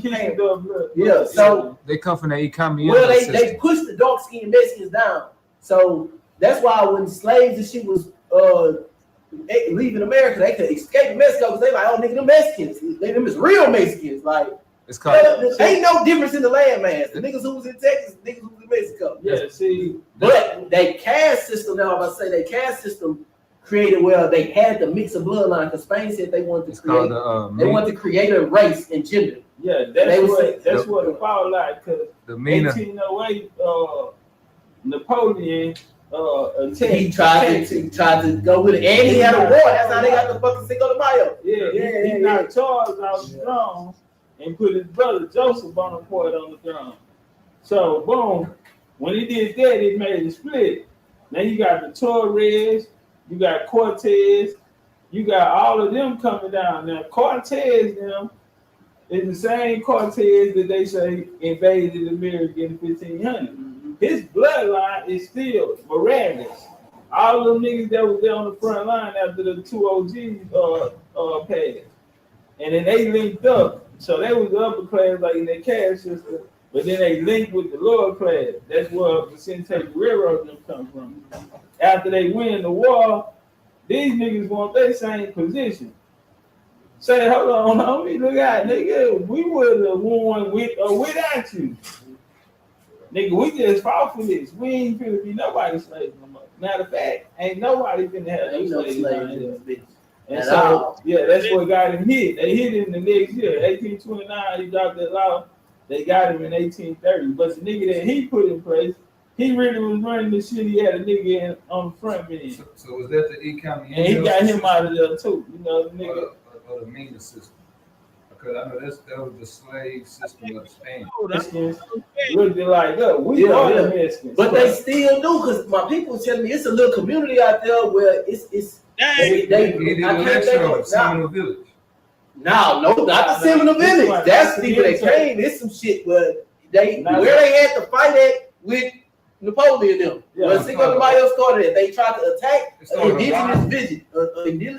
Now you talking about it's in the Yucatan, but it ain't the Yucatan. Yeah, they like on but they tried to attack the indigenous village because they was a stronghold where a bunch of original Mexicans was, and they had mixed from the Inca to the Aztecs. They had everybody in one village. They were like, we're gonna attack that bitch, kill all the originals. The Mexicans we see right now are Spaniards. They're not Mexicans. Nah, they Hispanic. They mix. And in Mexico, they call them pre-Mayan. They separate pre-Mayan. So like on Isla Morales, I was just showing that nigga on that show tonight. All of the Mayans that's there when you walk on that, one of them hoes look like blue. I took a picture, sent it to him. Everybody niggas. Yeah. It's pre-Mayan. It's a girl from LA named Soda Prophet. Hispanic Guerrero came. Guerrero is supposedly married the chief daughter, and they kids were the first mestizos. The name they gave him was Hispanic. So mestizos just turned to Hispanic. He started that? Hispanic, exactly. So Hispanic is mixed. A mestizo is Creole. You know how they say Creole is somebody that's mixed. They might be black, but they born in France. So if you had the conquistador blood or the Spanish blood, you are Hispanic. You are a mestizo, and that's a lower class. So, like, I got in this little clip. I can show you. I ain't even dropped this one yet. This is a documentary. I put that, but I ain't dropped it yet. But it's a part while we in Valladolid. And this, and I said, hey, what's up on the Castor Wars they had here, 1848? That was the mines when they got sent to Cuba. And he was telling, like, the people here, they want to be mine. They say the pledge of allegiance is mine and all of this shit here. They don't want to be a lower class and be called a mestizo. Yeah, they that's an embarrassment to them. So it's they like want to claim. It's like if a light-skinned person got paid more. It's like being white in America. You're gonna make more money.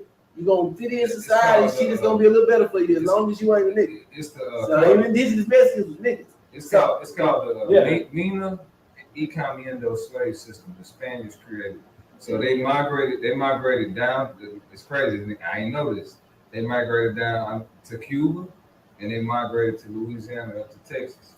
Yeah, I mean, all the old border, like when you talk about the Attack País, right? Yeah. That whole border is all they protect the border. To America at first, they said they just seen niggas. In some places, they let them in. Like that Powhatan Confederacy, they allowed them to walk at to knock at Chesapeake Bay and watch them. We didn't allow them.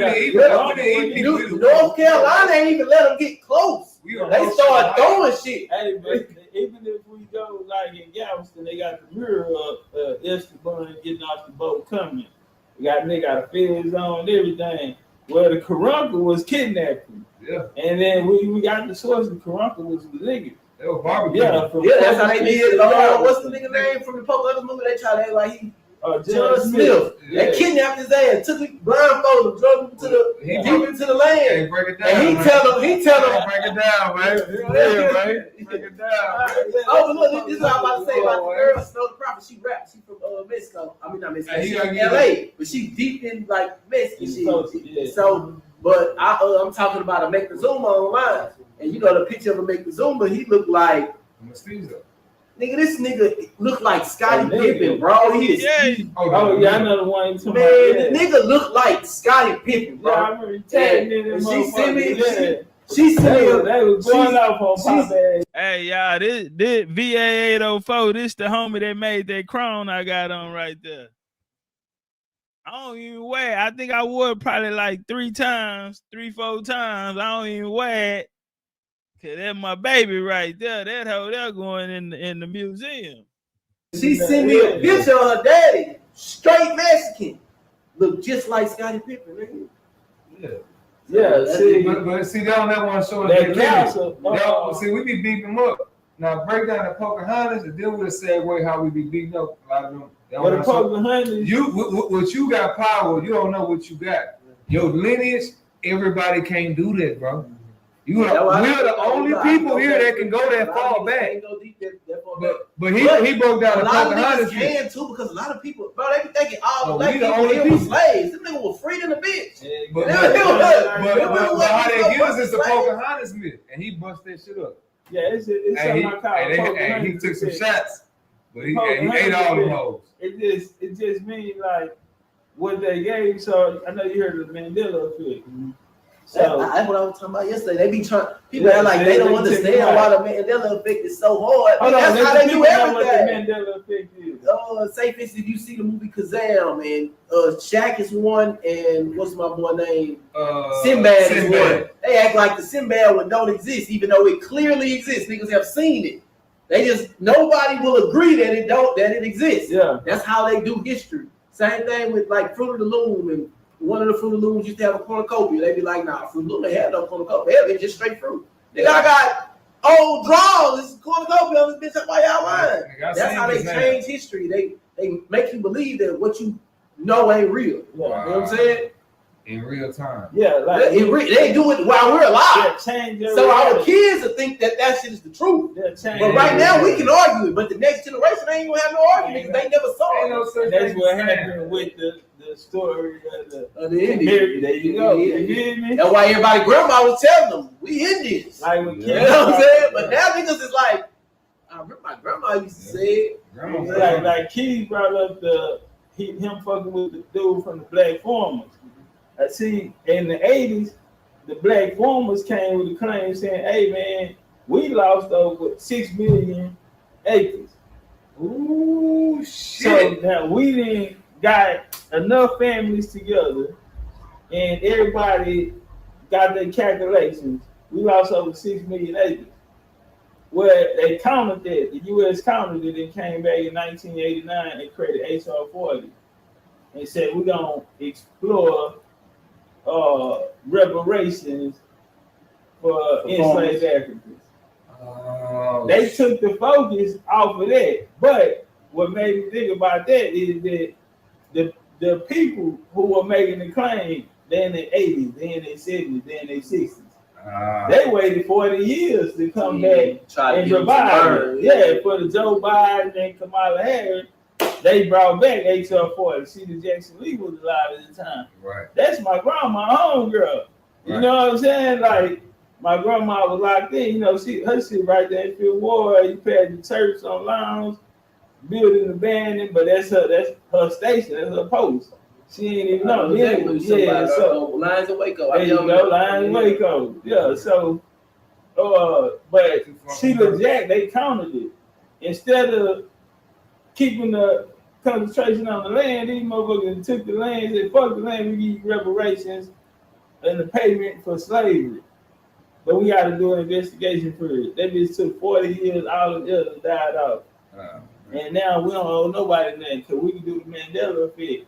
Now we got these niggas focused on getting a check for being enslaved Africans instead of getting that money, getting that land back that the USDA and the U.S. government did. And niggas say they'll make you believe your history began with slavery when it was just interrupted by enslavement. But then even then, it's still focused so much on enslavement. Niggas think. So when they start saying 1619, the first Africans were supposed to come off of the boat, right? They already had slaves, hundreds of thousands. What the fuck you think they did with them? Just disappeared. So then they start saying, fuck finding the boats. Just think about what the history that they telling you, how this shit don't even make sense. Yeah, we Africans started coming in 1619, then we didn't enslave no more indigenous. What? Y'all just gave up that day. Y'all was like, you know what? We just was everybody else, y'all good, y'all free black. This Mississippi, man, is different, bro. Our history is different. Yeah, we ain't even in the story at that time. Yeah, no, we ain't that's 13 colonies.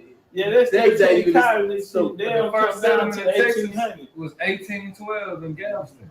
It was called St. Louis at that time. Yeah, that's Galveston. They ain't even made it 1812 because the Spanish they ain't get past The expulsion after the slave stopped in 1806. 1812, 1815 was U.S. expansion. Last battle was Battle of Fort Jackson. We lost in Georgia. My family, direct family, fought in Fort Mims. We lost at we won at Horseshoe Bend, Fort Mims. The nigga left the gate open. The nigga tried to tell me, like, look at him. Nigga right there in the bushes, man. Nigga jumped, left the gate open. Nigga walked right through that bitch, got busy. Then they came to back doors at Fort Jackson, though. Nigga burned the boats and ships at Horseshoe Bend. But nigga, so look, I got another question. That's where you get your sentiment. When you do your research, you know, it say that that's John Horse. That we wasn't used to like sneak attacks and shit. So when they was doing raids, they was using other Indians, so they felt like they was on some. Well, nah, they wasn't using the Indians. They was using them to tell them where they was at. Indian was in charge the whole time, right? This whole play of America. See, first off, okay, I'm gonna ask you a question. After you finish this one, I'm gonna ask you my next question. So check it out. The story of the Indian starts off with all the Indians died from diseases. Right. Right. So you doing all the Indians die from disease. So boom. So if something goes down, we can't even look at the Indian as the nigga who did it because this nigga dead. They all of them. Millions of them, nigga. All they nothing. Nobody's the nigga who writing the story automatically out top. Don't even whatever happened. Something come up missing in this whole nigga. The Indian ain't got it because he ain't here. But we got the Indian Rule Act, we got all of this other shit here, so we got treaties. We know the Indian here, but the writer, the nigga who writing the story say the Indian gone. And this is going to allow them to migrate and come into these places, right? So boom, we catch that law off the top. Then the second, everywhere that they came, they had to get chartered. So they're married into these royal families. Right. Yeah, royal family gonna marry in the royal family, but niggas gotta understand these are empires. So just like we got surnames over here, they have the same surnames in these empires that go around. Right. And that's what niggas missing, the connection. This is bigger than just okay, we've been in 12,000 years. As kids, pop, you from the South, y'all are riding bikes. How far y'all are going on bikes? Unlimited. You feel me? Unlimited. So we ain't gonna be sitting nowhere for 12,000 years in one spot.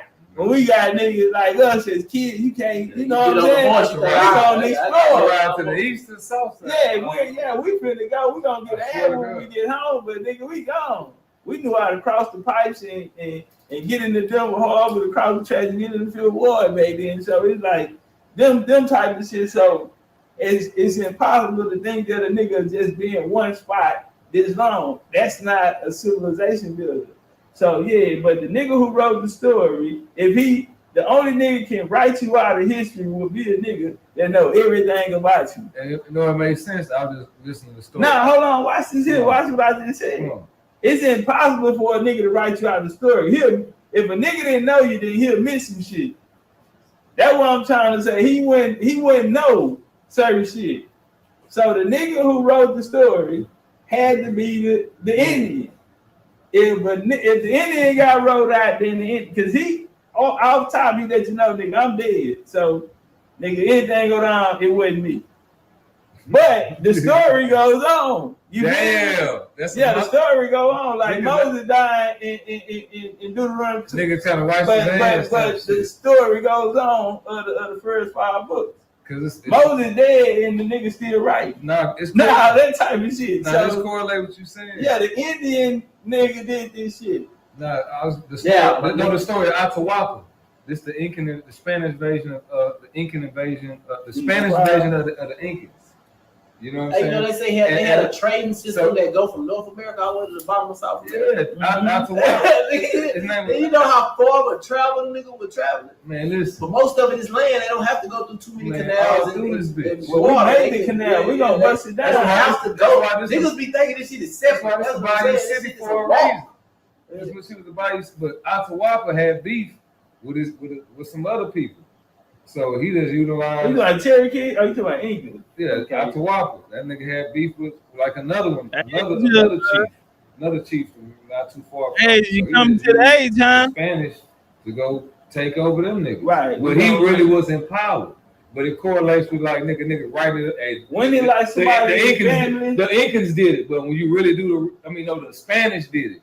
But when you really see them niggas took that shit too far. Oh nah, see man, niggas took that shit too far, bro. Bro, the Indians. Am I lying? Niggas took the shit too far. I got a question, man. We really am I lying? We took shit too far, like we do today. It's the same. That's what I'm saying, bro.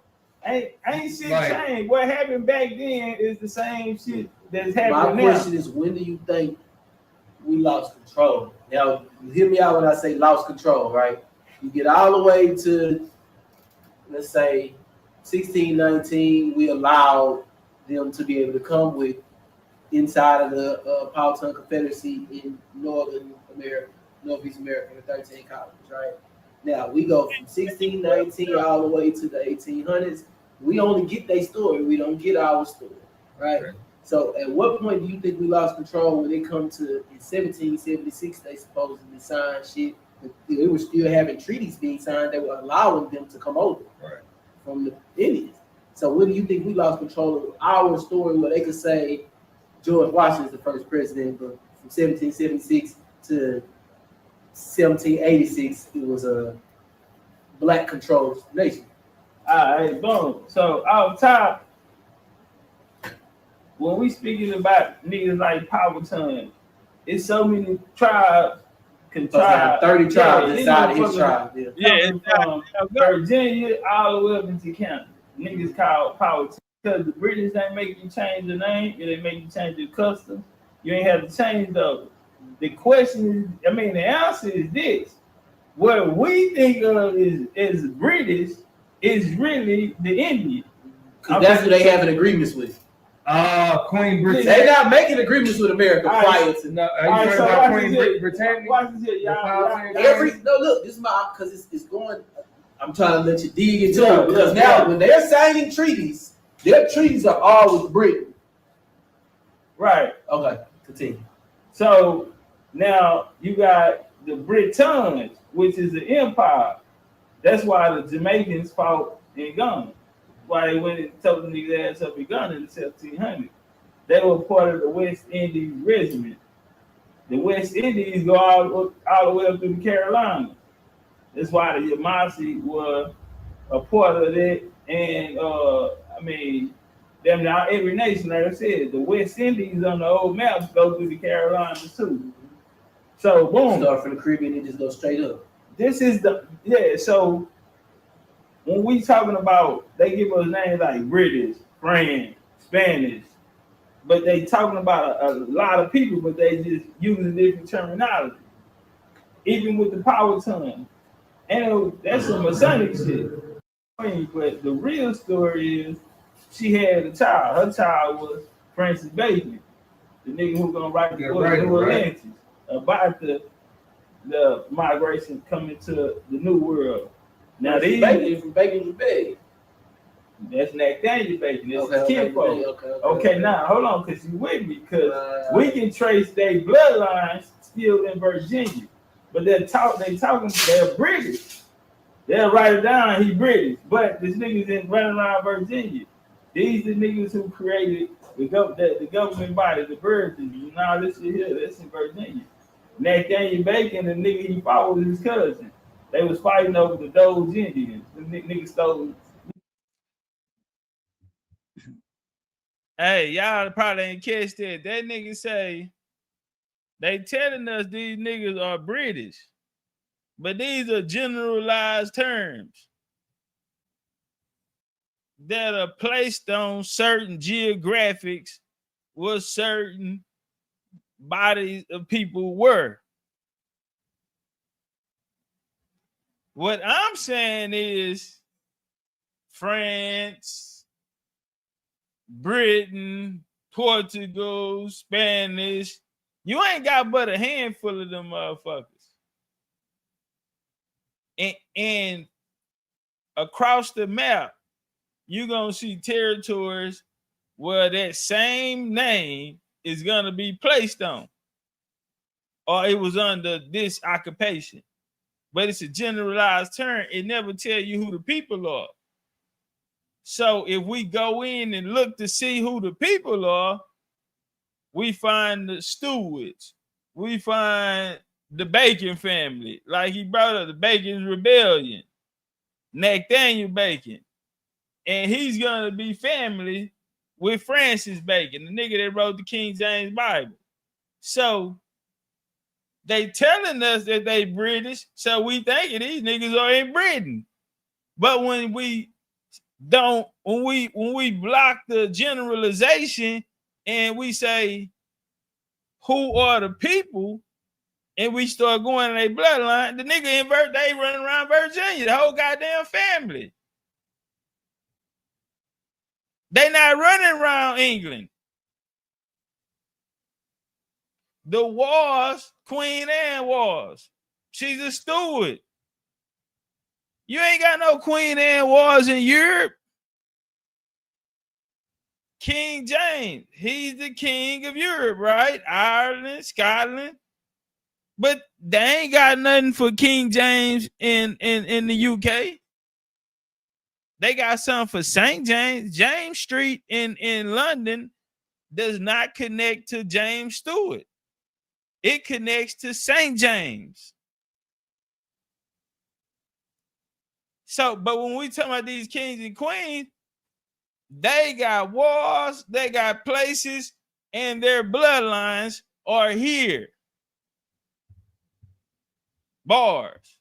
So when he said Bacon's Rebellion, when he heard me say Francis Bacon, bam, you walking with me. The bloodline here, they put a label on it. You get less than 10 to 13 motherfucking names. And then you look around the whole globe and then they got, you can point them out in certain geographical areas.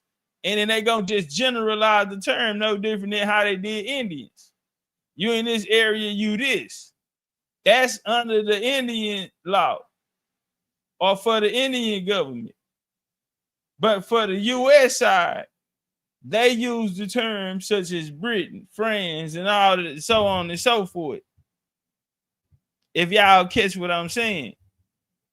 They had stole 10 pounds of tobacco. They came looking for a wife. Buried. They kidnapped one. Yeah, his daughter is Pocahontas. Pocahontas 12, 13 years old. Same story they give with Jesus. Now, her story is going to match exactly that shit. But the second thing is Powhatan dies in the third. So, his brother take over. Yeah, you got John Rowe is the nigga that married her. So her Christian name is Elizabeth Rowe. Yeah. They leave on the expedition, go to England. She drop her ass off the boat in Gravesend, England. She died. Yeah. And not only her, but her husband died. The nigga that kidnapped her came back 27 years with her son, and he had sent a letter that the Powhatan had left him all of the empire. A nigga he never met, never threw a baseball to, never played catch. This nigga got 800 kids, but a nigga he ain't never know. He gave, this is the story that they give. So they come out with the Virginia historical, I don't know if niggas really just call what you said. A nigga, he got 800 kids. Yeah. One of his daughters get married and die. And you don't see her never again. Yeah. Or he don't meet the child. 27 years. and he dies. He dead for 27 years. And then the nigga comes and says, this nigga owns mine. And the nigga that said he owned this, the nigga that kidnapped his mama. Oh, shit. Now that's how cold the game. But see, this how, like he say when he walked in the room and he looking around like, can't none of these people fuck with me. When you walked in the country, like, nah, they can't fuck with me. So that's the same story. So the nigga now he get all the land. He don't fuck with his Indian. Can't fuck with none of that. And 1846, Congress wrote that the Powhatan Indians don't exist. Oh. Don't exist. Powhatan Indians today didn't get their federal recognition until what 2018, 2020, somewhere around there. And it's all white folks. You know what I'm saying? And So what part? Where do you think it changed to the Siberian looking? First they don't come into the story until after the Civil War. So that's when U.S. is expanding into the West Coast. So they call what they call Plain Indians. These the niggas coming out. We going southwest. So now we done ran through the building of the U.S. You know, started upstate New York, Canada area. They gonna move through Philadelphia, move down to the Great Lakes. They gonna hit the Great Lakes, get the Erie and all of them. Now they gonna go to Virginia, Rick and Hawkins, slave trade and all of that. The Battle of Bloody Run.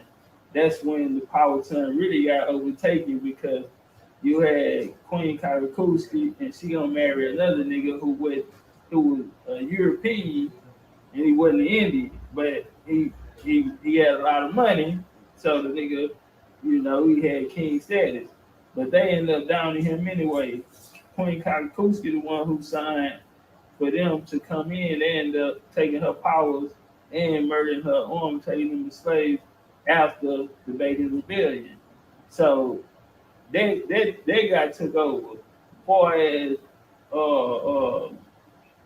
the Siberians. Now we don't get to these niggas until after the Civil War, 1870. The U.S. came to the Seminole Scouts, John Horace and them. Like, familiar with them niggas. They came to them and said, "Hey man, I got a problem, man. These niggas on horseback, these niggas by trouble, they can't fuck with the terrain. The U.S. Army, they come. We got U.S. is 13 Caliban niggas, East Coast niggas. We South Country niggas. Our fighting style, we was the only one to beat them. So we fought them from 1810 to the Civil War. 1860, they came back with us. And we pushed west, that shit took 25 years. So that was the battle. The last one ended in the battle of Battle Creek. Every Native American or Siberian was put on the reservation due to the results of losing the battle to the Buffalo Soldiers. So for 25 years, we fought them, which was the U.S. battle. And they ended up taking us to Cuba, Philippines with them.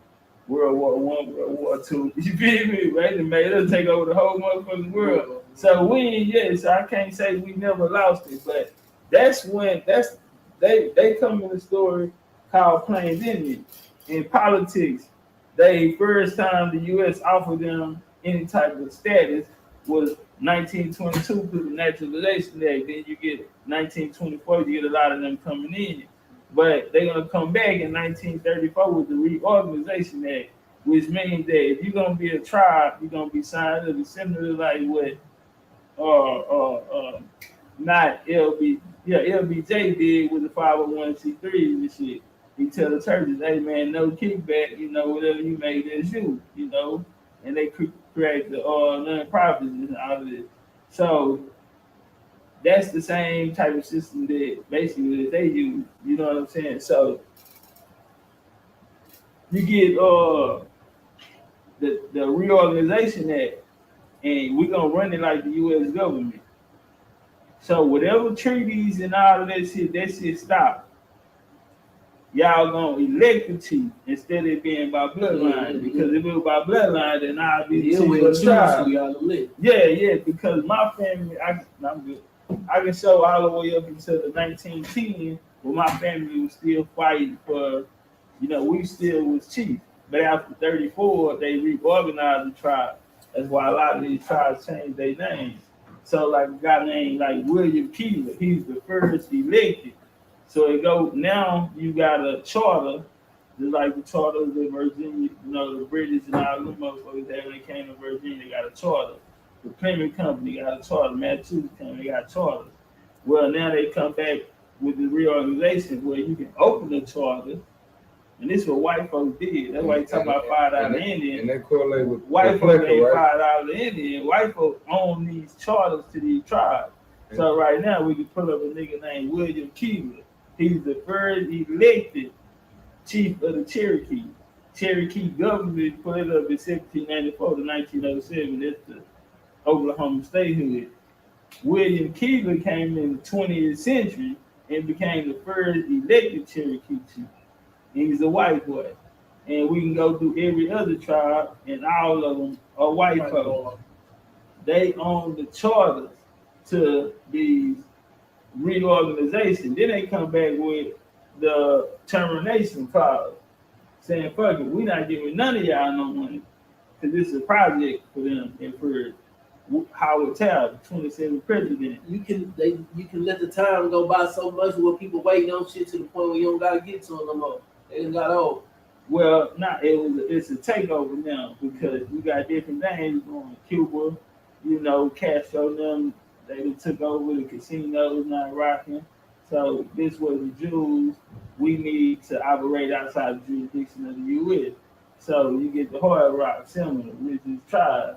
Where the Jews go when they get old, they go to Miami to get fat. They were Lil Wayne said, huh? They use the Native Americans as a buffer to the world to present like these niggas on the top. Now the white boy got the charge. Bro, you hear that? And these white boys are Jews, and they got these casino rights.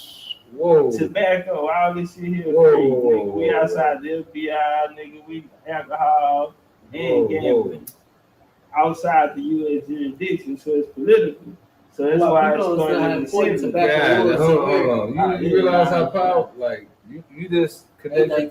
Those smoking tobacco around.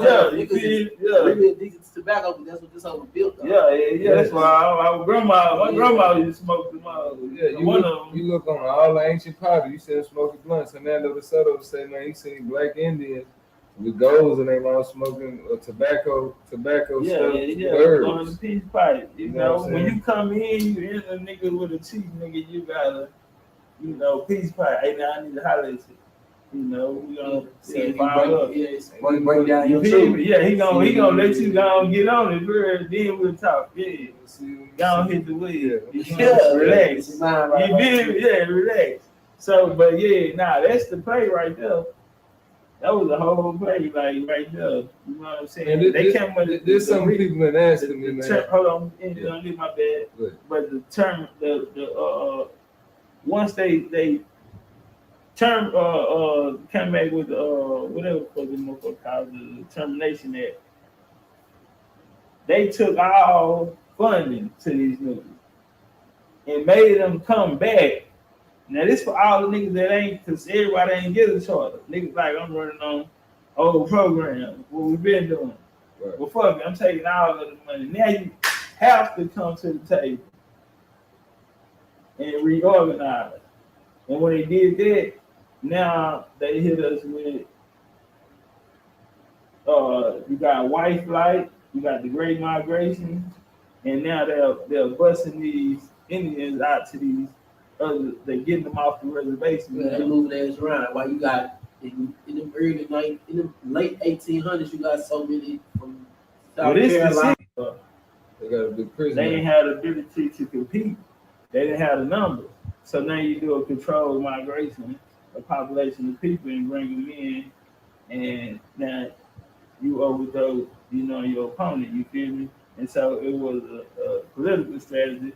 So the Senate called them in, and the niggas snitched, gave up all the game. Okay, this is what we're doing. That type of shit. What I like is that, like, in different parts, they got better history. Like, say, for instance, even with Florida, when they first was, the French did their history different because they kept a lot of it. Yeah, French got some of the best history. Showed that the people was in charge. The French traded with. But then I'm saying, even with Spain, they kept their history. So Texas got a lot of history up until the 1800s.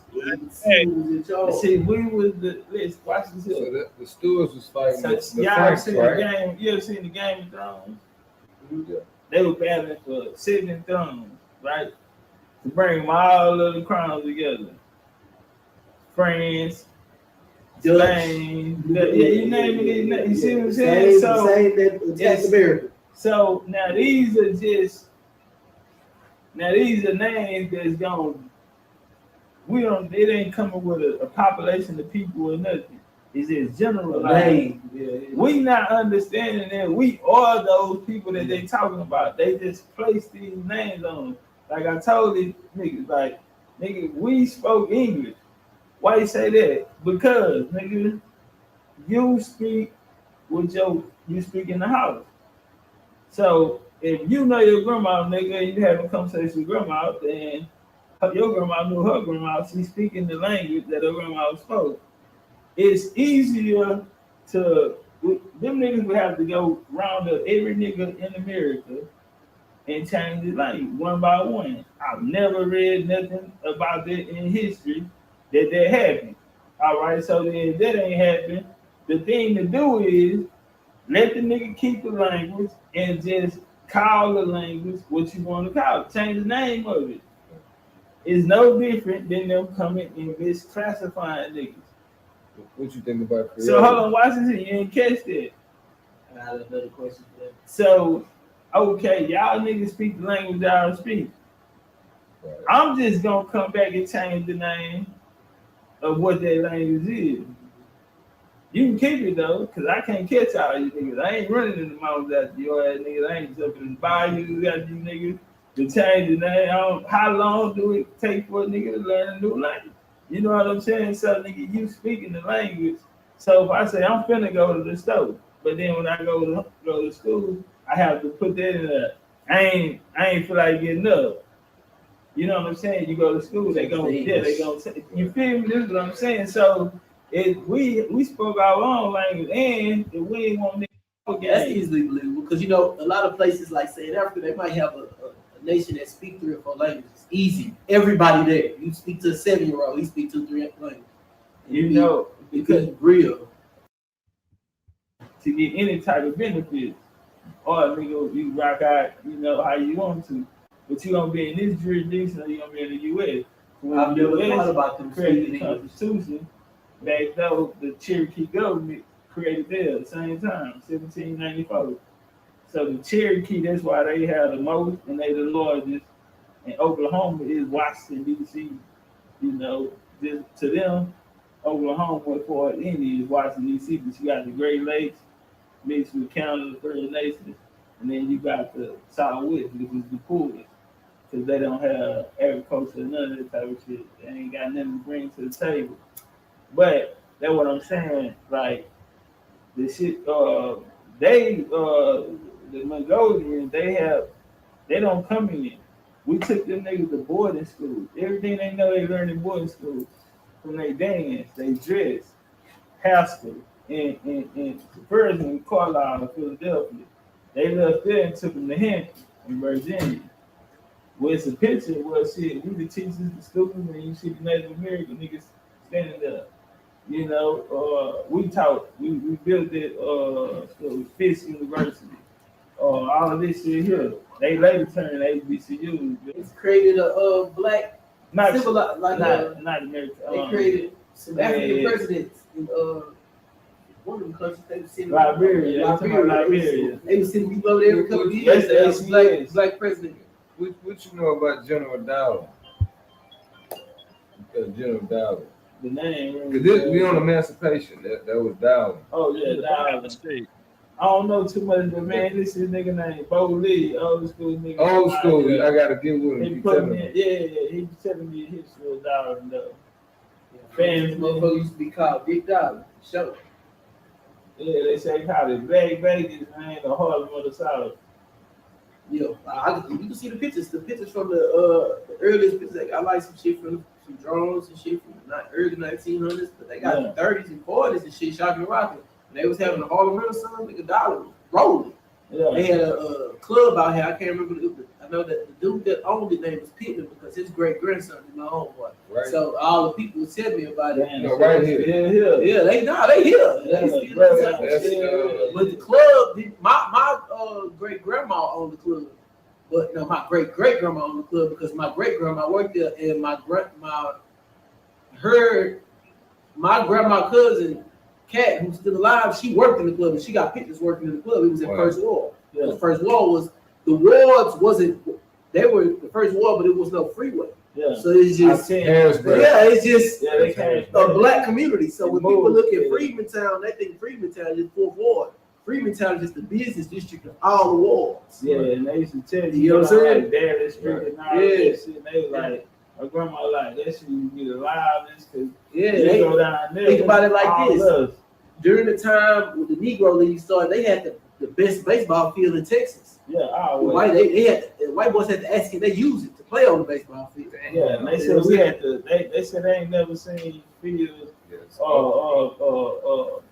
Man, what's this shit called? Manicure. Yeah, man. People say, man, I got the best field. Can we play on y'all shit? Man, they had to destroy it. They destroyed it just because they ain't want that type of history around. Same thing. Same reason why they did it from Thanksgiving. Yates versus who Yates played on Thanksgiving all the time, man. Either Wheatley or Yates and Wheatley. Yeah. 3rd Ward, 5th Ward, right. And that shit went on so long. But my grandma said U of H took that. They took the stadium and gave it to U of H. Gave it to the white boy. Yes, he said they ended up closing out that street right there. I forgot what street it was. They ended up closing it out. Because the white boy Scott separates U of H from they ended up having to do that because they said the white boy from U of H used to come down to TSU.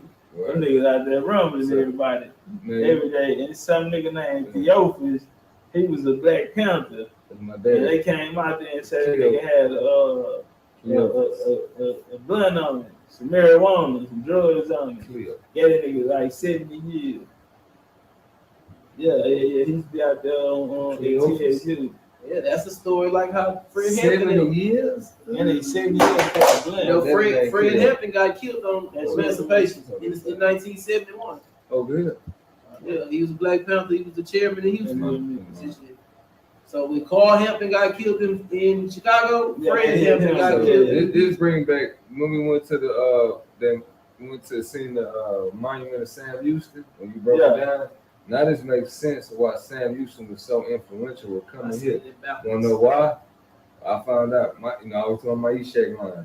Nigga, later on found out they were Cherokee. The Cherokee had Sam took over. Cherokee 526 got a story on it. Yeah, so with him taking over, taking over the Indians with the help of other Indians, that's how they was able to get over Texas. He went up there to Nacogdoches. Fucked over this nigga William Goins. See, we find him on the Must Road. His family had to go change him because they put him down in history as a white boy. His family had to they did him dirty like that. Fucked over and this nigga was a solid nigga, a real nigga. They went and found his muscle rolls from the war 1812. He was fighting he was listed as a full-blooded Cherokee. And they got that shit changed. It's like Sam Houston. Why they call him a Raven? That's a nigga, right? Yeah, but see, Sam Houston came to him. They swore it. That Sam Houston hold it on there. Some Bowes, right? Chief Bowes. Bowes did. Yeah, Bowes did get in there. Now, my people in Livingston is who Sam Houston came. So I tell you, my people them say he used to come to the bottom and come by the house and eat. That's Miami. I got that recorded. I heard that. Miami. Sam Houston used to come down here. So he in Liberty, right? Goins out of in Livingston. Okay. So in the bottom, they call it the bottom down there. It's Indian Trail. But Sam Houston come down there and eat because my keeper, people know was the chief. So he come down there and then they got to Miami and all that type of shit. They come get a play trying to fuck, but it probably was fucking, but they ain't gonna tell me. But anyway, he married Alan Parkway, daughter. Richard Allen. Alan Parkway. That nigga fucked with his daughter. They're black too. They are the rich. So the council they was brothers, Allen brothers. Bayou being nigga, them people they established a lot of shit around this house.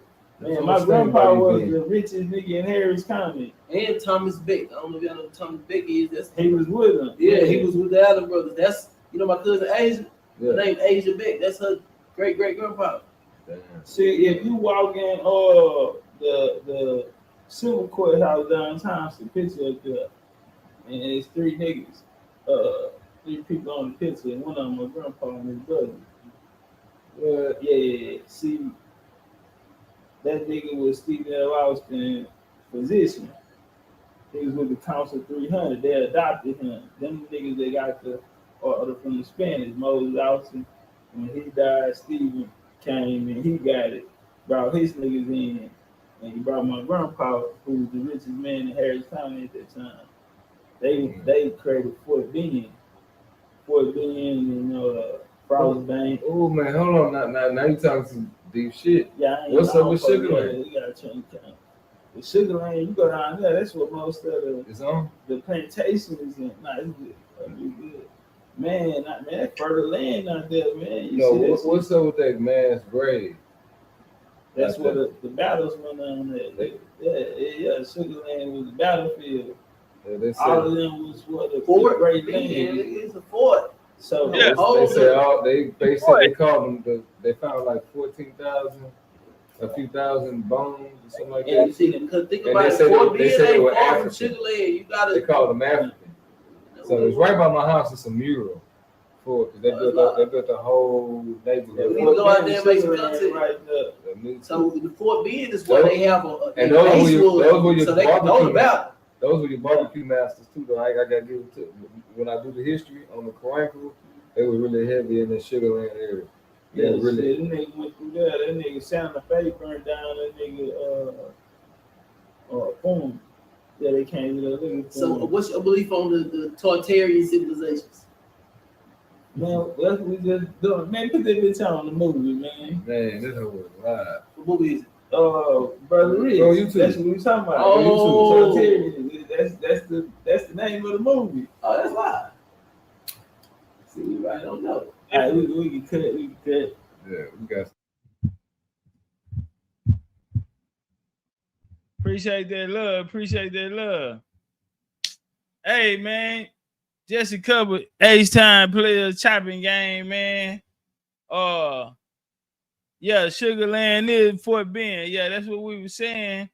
Even when you go down to Rosenberg and all of that. So the richest lady in Texas, she was married to this plantation owner. I think her name was Ann or something like that. I can't remember.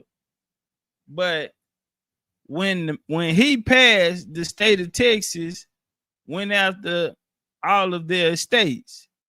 So they wanted to make, and they in the interest of his daughter, because he was white and she was Indian, his wife. So they kept coming and coming, they couldn't get in. But then they got her Bible. And in her Bible, she wrote down a lot of important information that they was able to use to take the land. And when they took the land and gave it to his daughter became the richest woman in Texas. Yeah, going out that way down 288 and all that, man, Angleton and goddamn Rosenberg and all of that back there, man. A lot of history. But like you said, Fort Bend, nigga, that bitch named Fort for a reason. And so all of them bodies they got down there in that mirror to link with somebody by his house, yeah, they was shocking and rocking out there. That's why all the action took place.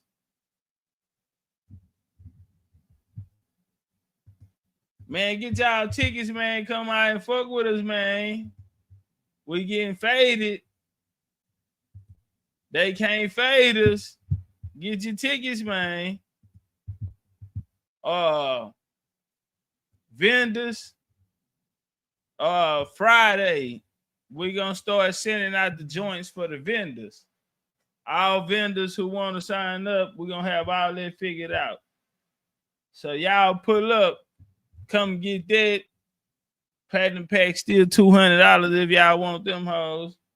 And if y'all are coming, go grab your tickets, man.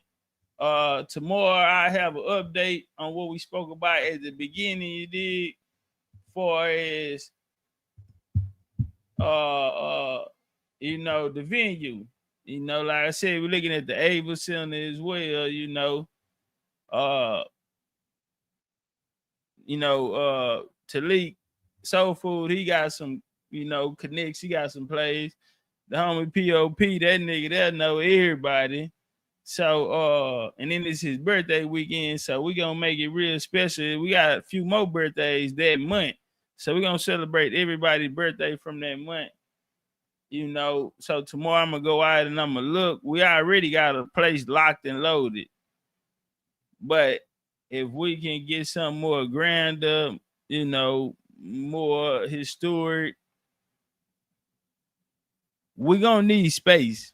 We're gonna need space because there's gonna be a lot of people coming in, and I think this event is gonna bring Houston out. Niggas are gonna be outside. They coming.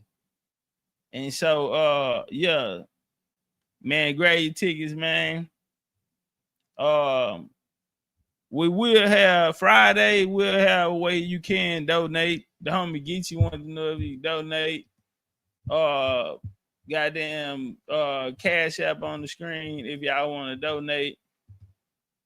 We are getting the website done just for that, and you'll be able to donate through the website as well. But I want y'all to think about what we spoke about earlier in the bill. Like the homie say, the more you have, the little you have to do. The more you have, the less you have to do.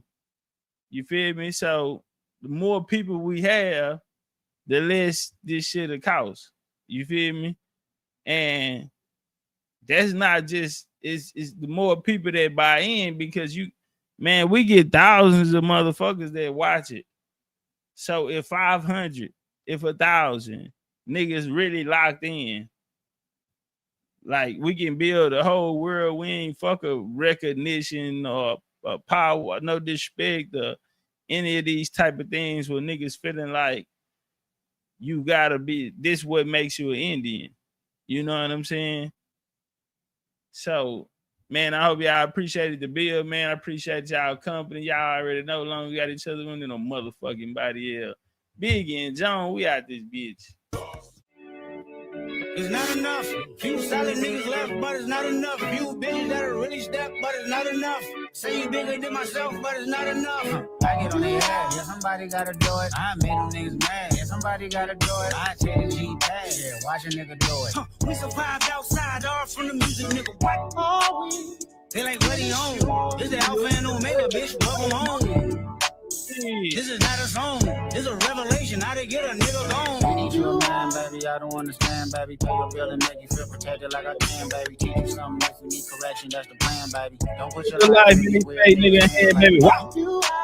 It's not enough. Few solid niggas left, but it's not enough. Few bitches that are really step, but it's not enough. Say you bigger than myself, but it's not enough. I get on their ass, yeah, somebody gotta do it. I made them niggas mad, yeah, somebody gotta do it. I take the G-Pad, yeah, watch a nigga do it. We survived outside, all from the music, nigga. What?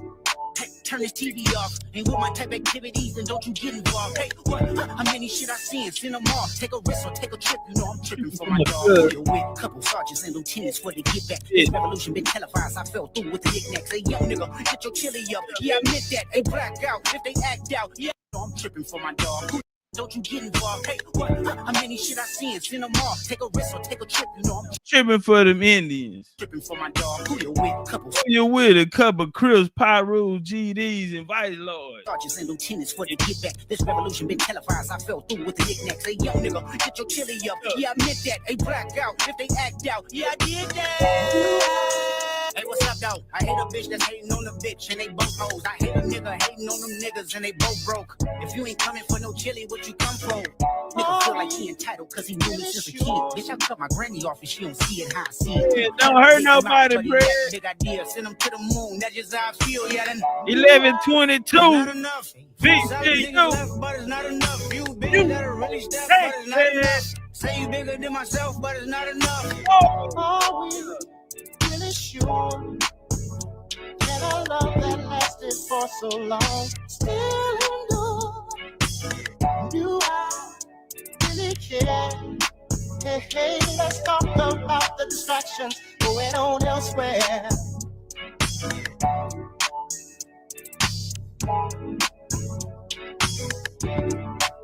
Hey man, I love y'all. You got these bitches.